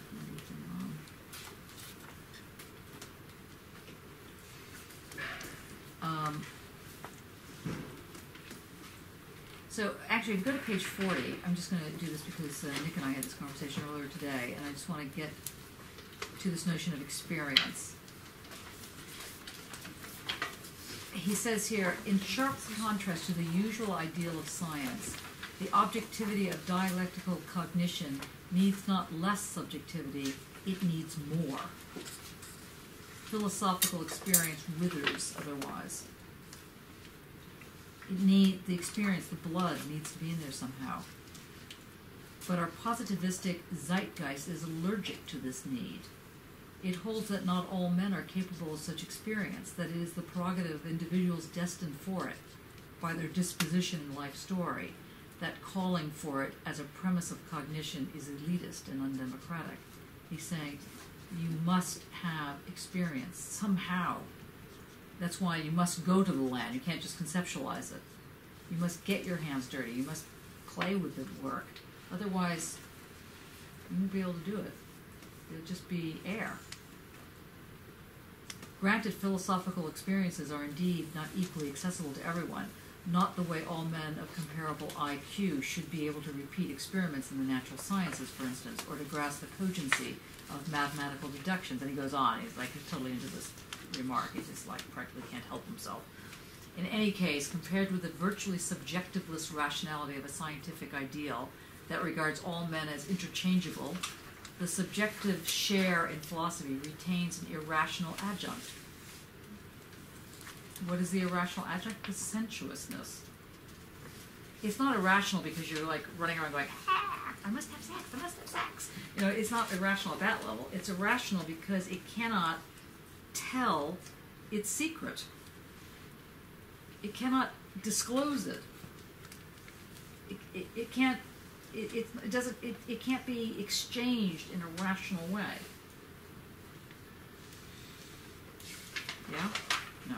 Only one word that came to my mind, I don't know if it's related to utilitarianism. He's against that.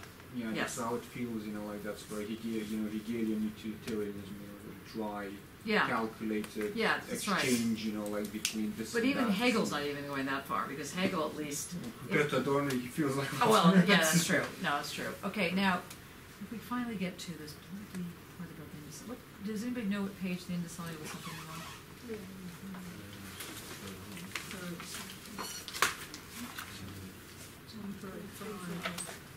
Okay. Thank you. So if we turn to 135. Oh dear. I just got an email that just popped up from Richard Ubridge, and it's called Managing Difficult Teams. Hello. This practical and effective one-day course is aimed at those who need to manage difficult teams. Perfect. Adorno. Okay. So 130, what was it, 131? 135. Let me just take a look at this. Oops, now 182.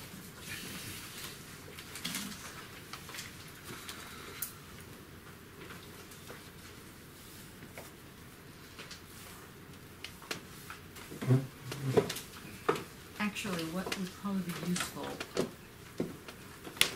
yeah, we'll do 135 and then we go to 144. 135, okay, the indissoluble something. So, something as a cogitatively indispensable substrate of any concept, including the concept of being, is the utmost abstraction.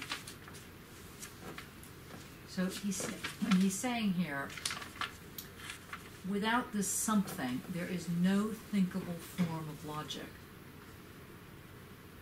There's no way, as he says, to cleanse this logic of its metalogical rudiment. The supposition of an absolute form of something at large that might enable our thinking to shake off that subject matter is illusionary. So, tell me what you understand by this. Guy, you've been very quiet. What do you understand by this?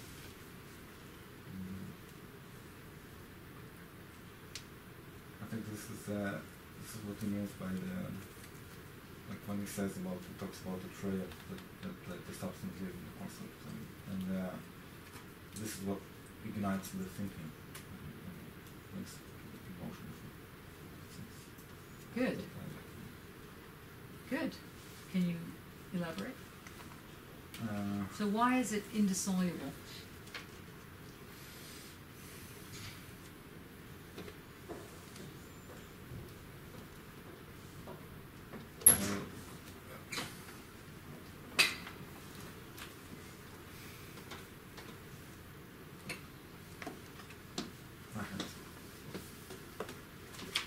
Okay, let's try it. Can anybody read Greek? We have any Greek? So, would you mind reading? Don't have the book. What's that? Don't have the book though. Can someone just pass her the book? So can you, where it says idealisms, then Greek, ever since Fichte, do you see it? Yeah. Okay, so can you read that bit? Proton pseudos. No, I mean the whole sentence. From the idealism. Yes. Idealism, proton pseudos, ever since Fichte, was that the movement of abstraction allows us to get rid of that from which we abstract. Okay, now let's start again. Can you read it again, this time saying in English what the Greek says?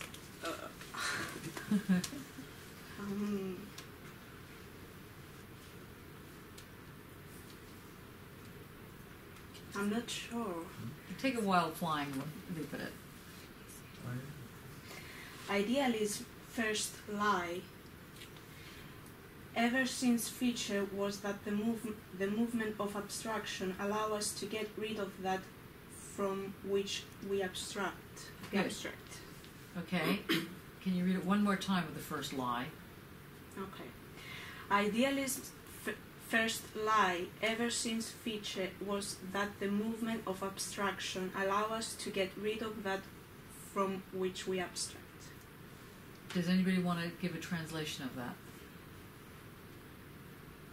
idealism's first lie to the world was that it did what? You kind of get rid of something, kind of discard something, and forget about it. So what does idealism say happens when something's sublated? It's taken up into the whole. And it's taken up into the whole, and what happens? It goes from abstraction to what? Concrete. And it becomes universal. And now we find out that its first lie is that it never became concrete. Liar, liar, pants on fire. Idealism's first lie was that the movement of abstraction allows us to get rid of that abstraction and create a universal. Liar. Because something is left over and not everything comes into form the full picture. Because that implies a stopping point, doesn't it? Yeah, and also, exactly. And it goes back to that page 5, where a concept doesn't go into its object without leaving a remainder. Okay? Do you mind just reading the sentence again? Okay. And then this time go down to the end of the paragraph. Okay. Idealist's first lie ever since Fichte was that the movement of abstraction allows us to get rid of that from which we abstract. It is eliminated from our thought, banished from the realm where the thought is at home, but not annihilated in itself. The faith in it is magical. What do you think is meant there? What's the faith in the fact that the universal is born is magical? Why is that the case? Why is it magical? Because it doesn't exist. Because it doesn't exist. Because it's still not universal. Darn it. It's just blind faith. Just blind faith. Make it fit in with the system. Yeah. Okay.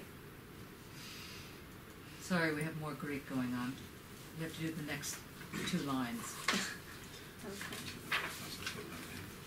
Is it footnote or next page? No, the next page. So without specific thoughts, without actual thoughts, thinking would contravene its very concept. And these thoughts instantly point to entities which absolute thinking in turn has yet to posit. It can't even think actual things. It can only think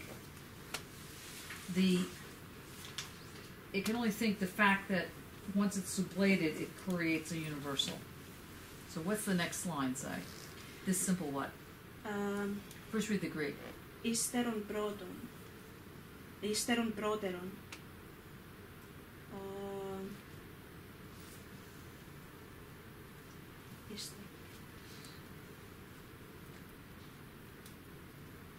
Think. Actually, proteron is not actual Greek. It's like Asian Greek. It's, right. So I think I cannot help you with that. Well, what do you think it means? Ύστερον means like something that comes after. Okay. And proteron means the only thing that I can link it with is like the first. The first cause. Yeah, something like that. Okay. So the simple move after the first cause would remain an offense to the logic of non-contradictoriness. Dialectics alone can grasp it in its self-critique. That is to say, that if one thinks the first move, which in Hegel is what? What's the first move? Sublation of what? Of the very first start. The now. The now gets sublated, right? And so they're saying in the very first move, you have to have something that doesn't exist with a contradiction. So the now sitting there, or the here, sitting there without having a contradiction. But clearly, something happens because somehow does get beyond the non-contradiction. It does get beyond the now. And dialectics, he says, is the only thing that can actually show how one keeps the now, gets beyond the now, and at the same time leaves something. It's this leftover thing that you need to think about. Now, turn to page, I don't want to hang on to that too much because I'll turn to 147, I think it was. 47? Oh, what's that? What page did I say? Yeah, no, 144, sorry. Logic of disintegration. So, the logic of disintegration is that something, that there's a requirement that in this move, something is going to get swallowed up, i.e. disintegrate, but it will always produce an excrement. It'll always excrete something. It'll always have an excess. The farewell to Hegel becomes tangible in a contradiction that concerns the whole, in one that cannot be resolved according to plan as a particular contradiction. So he's banging on about this. He's saying, if you follow Hegel, you just cannot explain how sublation actually works. It has to be a magic act. Less. Hegel, the critic of Kantian separation of form and substance, wanted a philosophy without detachable form, without a method to be employed independently of the matter, and yet he proceeded methodologically. What? Methodically. That's what I meant, methodically, thank you. In fact, dialectics is neither a pure method nor a reality in the naive sense of the word. It is not a method for the unreconciled matter, lacking precisely the identities surrogated by the thought, is contradictory and resists any attempt at unanimous interpretation. It is the matter, not the organizing drive of thought, that brings us to dialectics. Do you understand that? Or is that just like, la la la la la?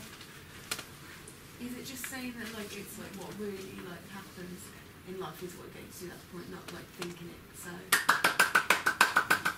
yes, exactly right. And you have the flu, yeah, and still are able to think this. Well done. Everyone should get the flu. Yeah. That's right. What does he mean by matter here? I mean, does he mean stuff? Not real stuff. Yeah. Right. Like the so land. Bricks and the land. The land, Mud. life, dirt. Right. So, concrete stuff. Right. Which you can never reconcile With the concept. Yes. Because sometimes he refers to thought as matter, doesn't he? Yes. Doesn't help. No. So if you go down to the top of page 145, to proceed dialectically means to think in contradictions for the sake of contradictions once experienced in the thing and against that contradiction. But a contradiction in reality is actually a contradiction against reality. And now we have knife in the head again. Top of page 145. To proceed dialectically means to think in contradictions, right? We got that part. That's the Hegelian move. For the sake of the contradiction once experienced in the thing and against that contradiction. A contradiction in reality, it is a contradiction against reality. What's he saying there, Guy? Resistance. What? It's resistance. It's what? Resistance. It's yeah, he's saying a contradiction in reality. When you really think about a contradiction, if you're really going to pose a contradiction, what happens if you really contradict reality? What's going to happen to you? It highlights it.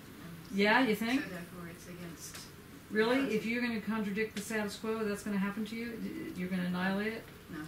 No. What really happens when you have reality and you go, you know something? here's the problem. You're being racist. And they go, right, of course. I knew something was wrong. No, they don't do that, do they? What happens if you sort of point out the fact that someone's... You might become alienated. You might become killed. You might become jailed. You might have issues. You might have problems. If you decide to stand up and go, you know, I think I want to clarify something.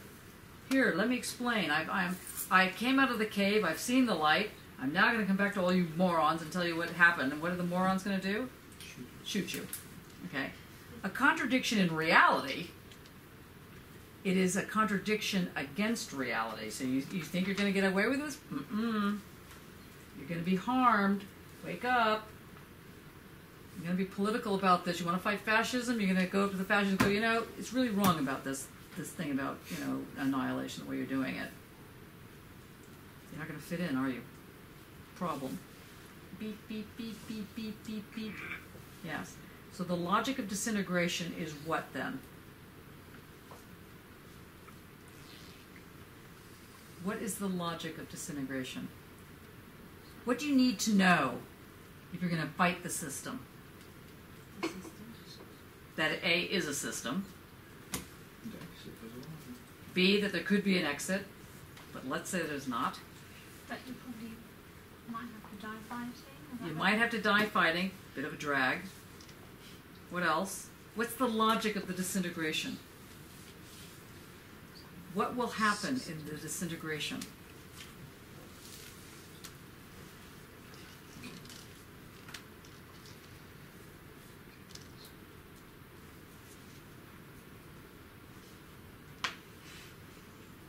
Bring Alice to your attention, whatever her name is. Victor Meldrew. This is Victor. Is there something left over? Yes. Why is there something left over? Because it's undergone the process. And what could be left over if little you stands up and goes, nah, nah, nah, nah, nah, and you get shot and killed? A corpse is left over. No, that is left over. What you said. Bloody hell. What? The actual content of what you said might be left over. Something's left over. The fact that it happened. Yeah, it could be hidden though. Doubt. Doubt could be left over. So the logic of disintegration means that something could be left over. You may not be left over. It's worth dying because you leave something behind. Okay, you don't want to be overly romantic about this. Okay. But yeah. I'm just sorry to wrote like another essay about erase the König drawing, you know, like by Rauschenberg. You know, yes, like, I know. Yeah, so you know, but you know, like just like something's left over, even you know, because we know of the act of erasure. Yes.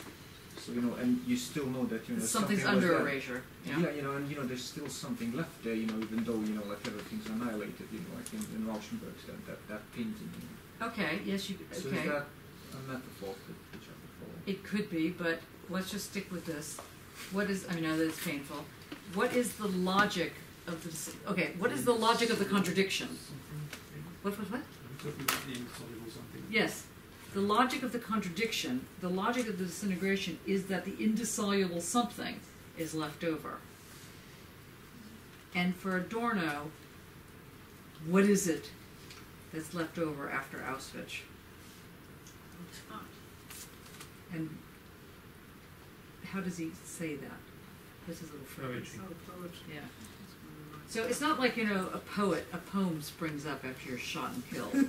Okay, that's not what's left over in that sense, right? But something is left over. Johnny? Yes. So in the same way, it's not necessarily always a positive thing, but, you know, certain Western powers can learn that you can't actually go to war against an ideology. You can't bomb an ideology out of existence, because it'll just be fun. Create another ideology. Yeah. Well, in that sense, yeah, so that's something's left over, yeah. We're not there yet. You're being easily led here. I asked Yeah. at the start, you sort of indicated certain societies or structures, why the opening question was, why does fascism happen in certain places but not in others? Yeah. So, okay, within this idea, you've got this thing that's left over, and in certain contexts, it will give rise to fascism. I'm still struggling with why it happens in some places but not in another. Why is there a universal, a non-universal aspect to it? Why does it occur as a Okay. mechanism? Yvonne has raised a very interesting question. Anybody have an answer? I kind of argue that it's not happening in other places. Actually. I mean, of course, you don't have this totalitarian government in all countries, but this notion of fascism, especially today, I think it's much more common in most places.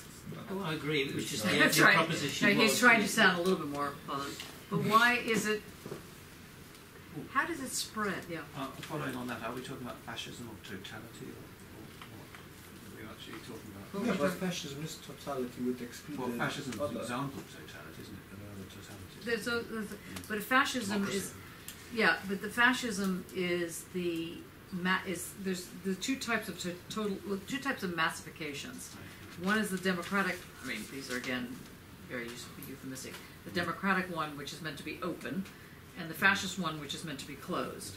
The fascist one that's meant to be closed, it does the excluded other, has the other excluded from the totality, whereas technically, though we know this is problematic, in the democratic version, it doesn't close, so that the other is in the system. It's not on the other side of the system. So let's park democracy for the time being, because that's like a lot of issues in that one. And just concentrate on the question that Yvonne has raised. How is it, could fascism happen here in this country? Okay, well, that was easy. Okay, does anybody think it couldn't happen here? Great. Okay, upbeat class. Okay, does anybody know why it hasn't happened completely? Isn't it to do with sexual repression? Might be. Is it history? Distraction. People are just distracted. Yeah, that's good. I like that. I'm going to say, so I'm going to put it like historically. So let's say the British Fascist Party, which operated in the 1930s, perhaps that wasn't so widespread because the authority at the time thought that that would change the status quo too much in Britain, like the traditional ruling classes. It would change that up, so that's why they opposed that, and also it was detrimental in their fight supposedly against fascism in Europe. So that's why fascism hasn't happened here, even though there was a potential for it, because the ruling classes didn't want it to happen. So, Oh, but the ruling classes did want it to happen. yeah, I mean, An it's kind of an argument excess to of them, isn't it? So they like in Germany, they underestimated them, didn't they? The ruling classes underestimated the National Socialists. They thought they could control them, but they were wrong, so they leapt on top of them. It's about ownership of property, isn't it? I don't know, is it? Well, After all of this, it might be. well, Is it? it's But there's a lot of people that own property in this country, and they're not all fascist. Are they? well. Choose your words very carefully here. No, But seriously. The combination, I think, of history and ownership of property can sort of skew things. I mean, because the issue that Adorno and Marx have with Hegel is that it doesn't take into account all that has gone before, and the kind of the messiness that individuals bring to the system. So all that has gone before is the history.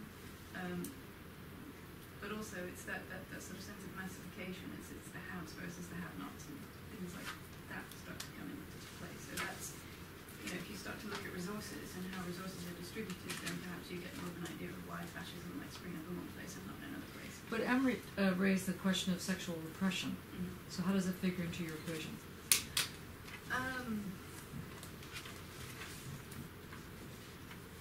I'm sure it does. I'm just not entirely sure where. Okay. You want to help with Sarah? How does it figure? How does sexual repression, or how does sex, forget about repression, how does it enter into the picture?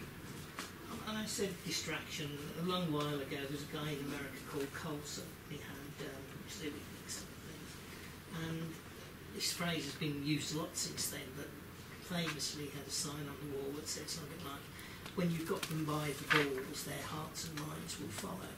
Just as a working hypothesis, which is why I said distraction. if somebody's got you by the balls and your hearts and minds are you're following whatever it is, you might not have time to concentrate on sexuality constructs to fit in with the extra bit that's left over to oppose fascism.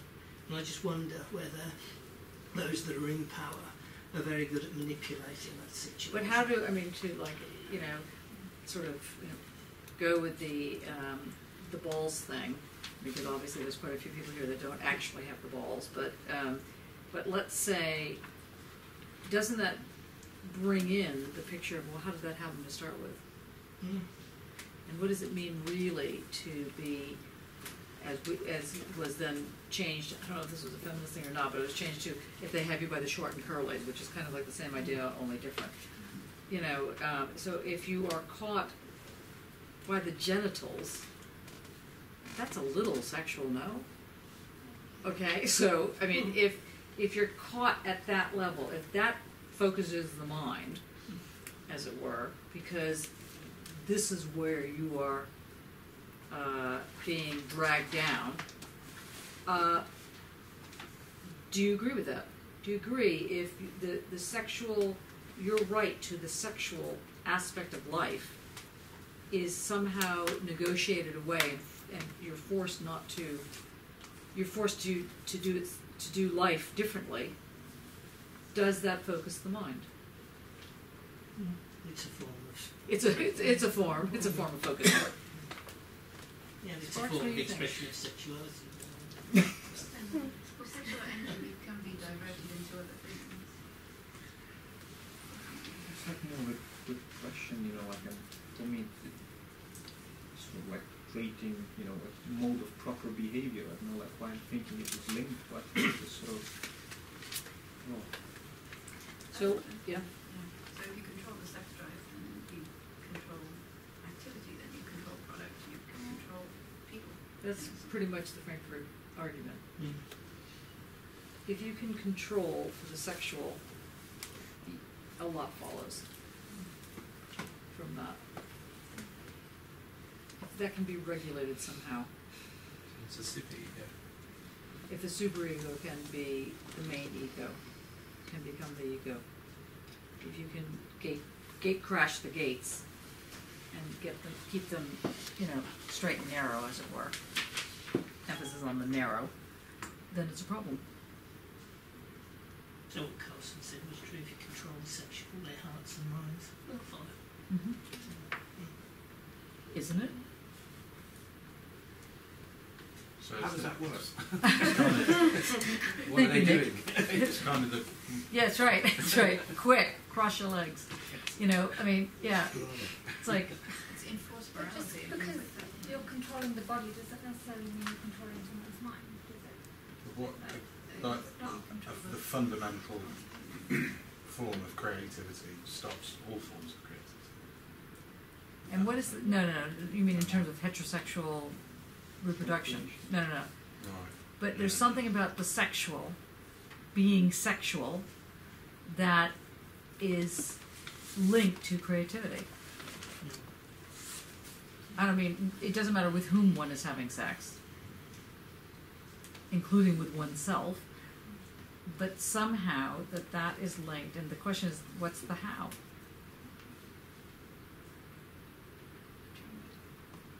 It could be the simple, sure. So where we are here is trying to become, that's the best way to put this, is to understand why disintegration has a logic. What are things that can disintegrate? What's the normal sense of the word disintegration? Sugar. Disintegrate into tea. Oh, I see. Okay. I thought you were swearing, but it's a very American way of swearing. You say, "Oh, sugar." Anyway, okay. It's coming apart, isn't it? Entropy, yeah. Entropy. Yeah, so, who knew? Yeah, what is entropy? It's the second law or third in dynamics. Or what's that? Things fall apart. It's about. It's all tied in with. Excuse my stomach. It's all tied in with disintegrating. It's tied in with the sort of. I mean, I'm thinking physics now, which isn't the laws of conservation of matter, basically. But everything's slowing down. Basically, that's what entropy is. Yes, and not everything, but overall everything's slowing down, and the pockets where things are speeding up, and we're all going to end up flat or something. This is quite how I wish I had said it. That was helpful. But it's the ultimate form of disintegration scientifically, isn't it? Entropy. It's the reason why time travels from left in to one right direction, and not to right to left. Yes, good. So there's a logic of disintegration, and that logic, which holds also in physics, which is the second law of thermodynamics. In case you want to go research this further, but Adorno's not speaking about this. He's speaking that there is a logic. I mean, he could easily be speaking about this, but he's saying that systems tend toward disintegration. Capitalism being the most obvious case in point. It always tends to obsolescence. So there's a logic to this disintegration aspect. And yet, still, something is left over. This sort of and what's left over is not like the carcass of your refrigerator that has now died, after, and then you have to get another one 2 years later, or, within 2 years, that kind of thing. Something is going on with this logic of disintegration that enables hope. So on the one hand, the logic of disintegration suggests a kind of pattern, and on the other hand, it doesn't. It just flatlines. So you need to figure out, to the degree to which you're working on that one, on the essays, how that operates in order to in order to give more weight to the question of this indissoluble something. And yes, it'd be nice to call it hope. I'd like to call it hope, or even poetry, or these kind of the light comes up and people ride off on their horses and this kind of thing. But something happens. Something's left over. You haven't quite gotten it there. You're almost there. Not yet. It's because with it's desperation. That you haven't gotten it. No. To the fact that we go towards creativity. Yes, and But out of the what desperation. compels you to go toward creativity? The desperation to make sense of something, to be able to have a voice, to express. Okay, and let's say it wasn't so desperate. What else compels? When you, for those of you who can remember that luck, did you say? It's kind of an impulse thing, like. What else compels you to go check something out? Curiosity. That's the main thing. You might be compelled because you're desperate, but if you're too desperate, you're not going to find it. If you squint, you're not going to see it. You got to be curious, and that's what's left over. It's the thing that gets you going. And we're back now to the famous Enlightenment question. Supposing it could be otherwise. Suppose for a minute it could be otherwise. What would your otherwise look like? If you don't start thinking this way, you can be absolutely certain the right wing is. They're coming up with the otherwise. So what would your otherwise look like? That's the question. That's the real question. That's what he's actually leaving us with. Not supposing there was never Auschwitz. There will always be Auschwitz while there's a system in place that requires an us versus them. So supposing it could be otherwise, what would it look like? That's what he's asking. That's what it is to write poetry after Auschwitz, is to actually suppose it could be otherwise. What would it look like? Would it look like, public art? Would it look like, sound sculptures? What would your otherwise look like? That's what he's saying. Don't stop dreaming. By which he doesn't mean live in la-la land. He means be practical about this dream. You're going to be killed for it.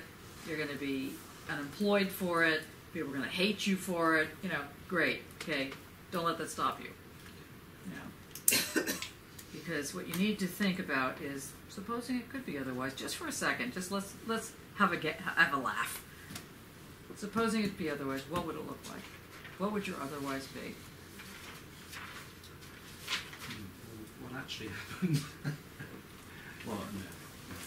What do you mean what actually happened? Well, that's with the sort of deterioration of the bourgeoisie and all that sort of thing, we got fascism, didn't we? That was the first otherwise. So that wasn't good news. That wasn't so good, was it? So it could be about otherwise. It could be about otherwise. So you got to really start thinking about the otherwise. But the otherwise can't be a rational otherwise. No, right. It has to require. It had what? What's that? Because that's what's got us to the point we're at now. That's right. And ta-da! You've now understood negative dialectics. Well done. Thomas is screaming out of the room now. No. If unlike Hegel, you take a sort of perpetual view of history, it's all boom and bust, isn't it? Unlike Gordon. Yes, right. That's right. Exactly. No more boom and bust. Chat. Moment of silence. Because out of the chaos of disintegration, something new is born, isn't it? Green shoots, phoenix, out of the ashes, and new rises. Sometimes what's born out of change is more horror. Yeah. Sometimes it is as bad as you think. That's what happened, I suppose, with fascism, wasn't it? Let's not forget Soviet Union. That's right. The fun, playful Soviet Union. Yes, very nice people. Seems to be always in the making. You can stop and say, okay, this is the greatest system ever. And this kind of testing the boundaries of your truth or your identity, whatever rules that you're making in order to continue further. You have to always reflect on that. You have to always get this idea. This is the thing that always left out. You kind of misconceive. Yeah. So the next takeaway. Thanks. That's right. The next takeaway from this is that negative dialectics privileges the question, supposing it could be otherwise, what would it look like? And in so doing, it is pretty. It's to paraphrase what Guy was just putting forward, and also this side of the room, this one row, is that it requires one to think otherwise, but the thinking can't be sterile. It has to be inhabited. It has to be with blood in it. Not blood on your hands, and not in this kind of ridiculous side of it. It can't be 665. You can't know in advance. You can't know in advance. But the rule's what? But the rule is right. That's right. You're making, it's not, you can't really know for sure. And that's, I think, it's even more... and so what compels one? How does that then work? Because obviously on one level one thinks they're right. Yeah, there is something with imagining in a way, but the things that it's actually most makes it tick, it's kind of the danger that's actually involved in it, and having it, being actually becoming actual. And this. What could that be called in the various words that we've had floating around? This is the sexual. Starts with an S. The sexual. Okay, that's sexual. There's another S word. Sexual. Another S word. Another S word. God, there are a lot of S words in this class. Social. Another S word. The what? Another S word. God. Did you say sensual? Yep. Another S word. What? Another S word. Bloody hell. Synthesis. That's right. Like, secret. Yes. It was Jess's idea. Ah. I didn't say it. I didn't really want it. That's right. Okay, so we are now at the hour. I can't believe you guys don't want another break. Next week we need things to drink, things to eat. They don't really have. I mean, if you'd like, I can order some pizzas. We have theory food. You know, which is my version of theory food is pizza, bad Coca-Cola. Very important. So we'll have stuff, and you can bring yourself, and you can bring another person if you want, and we'll do a wrap.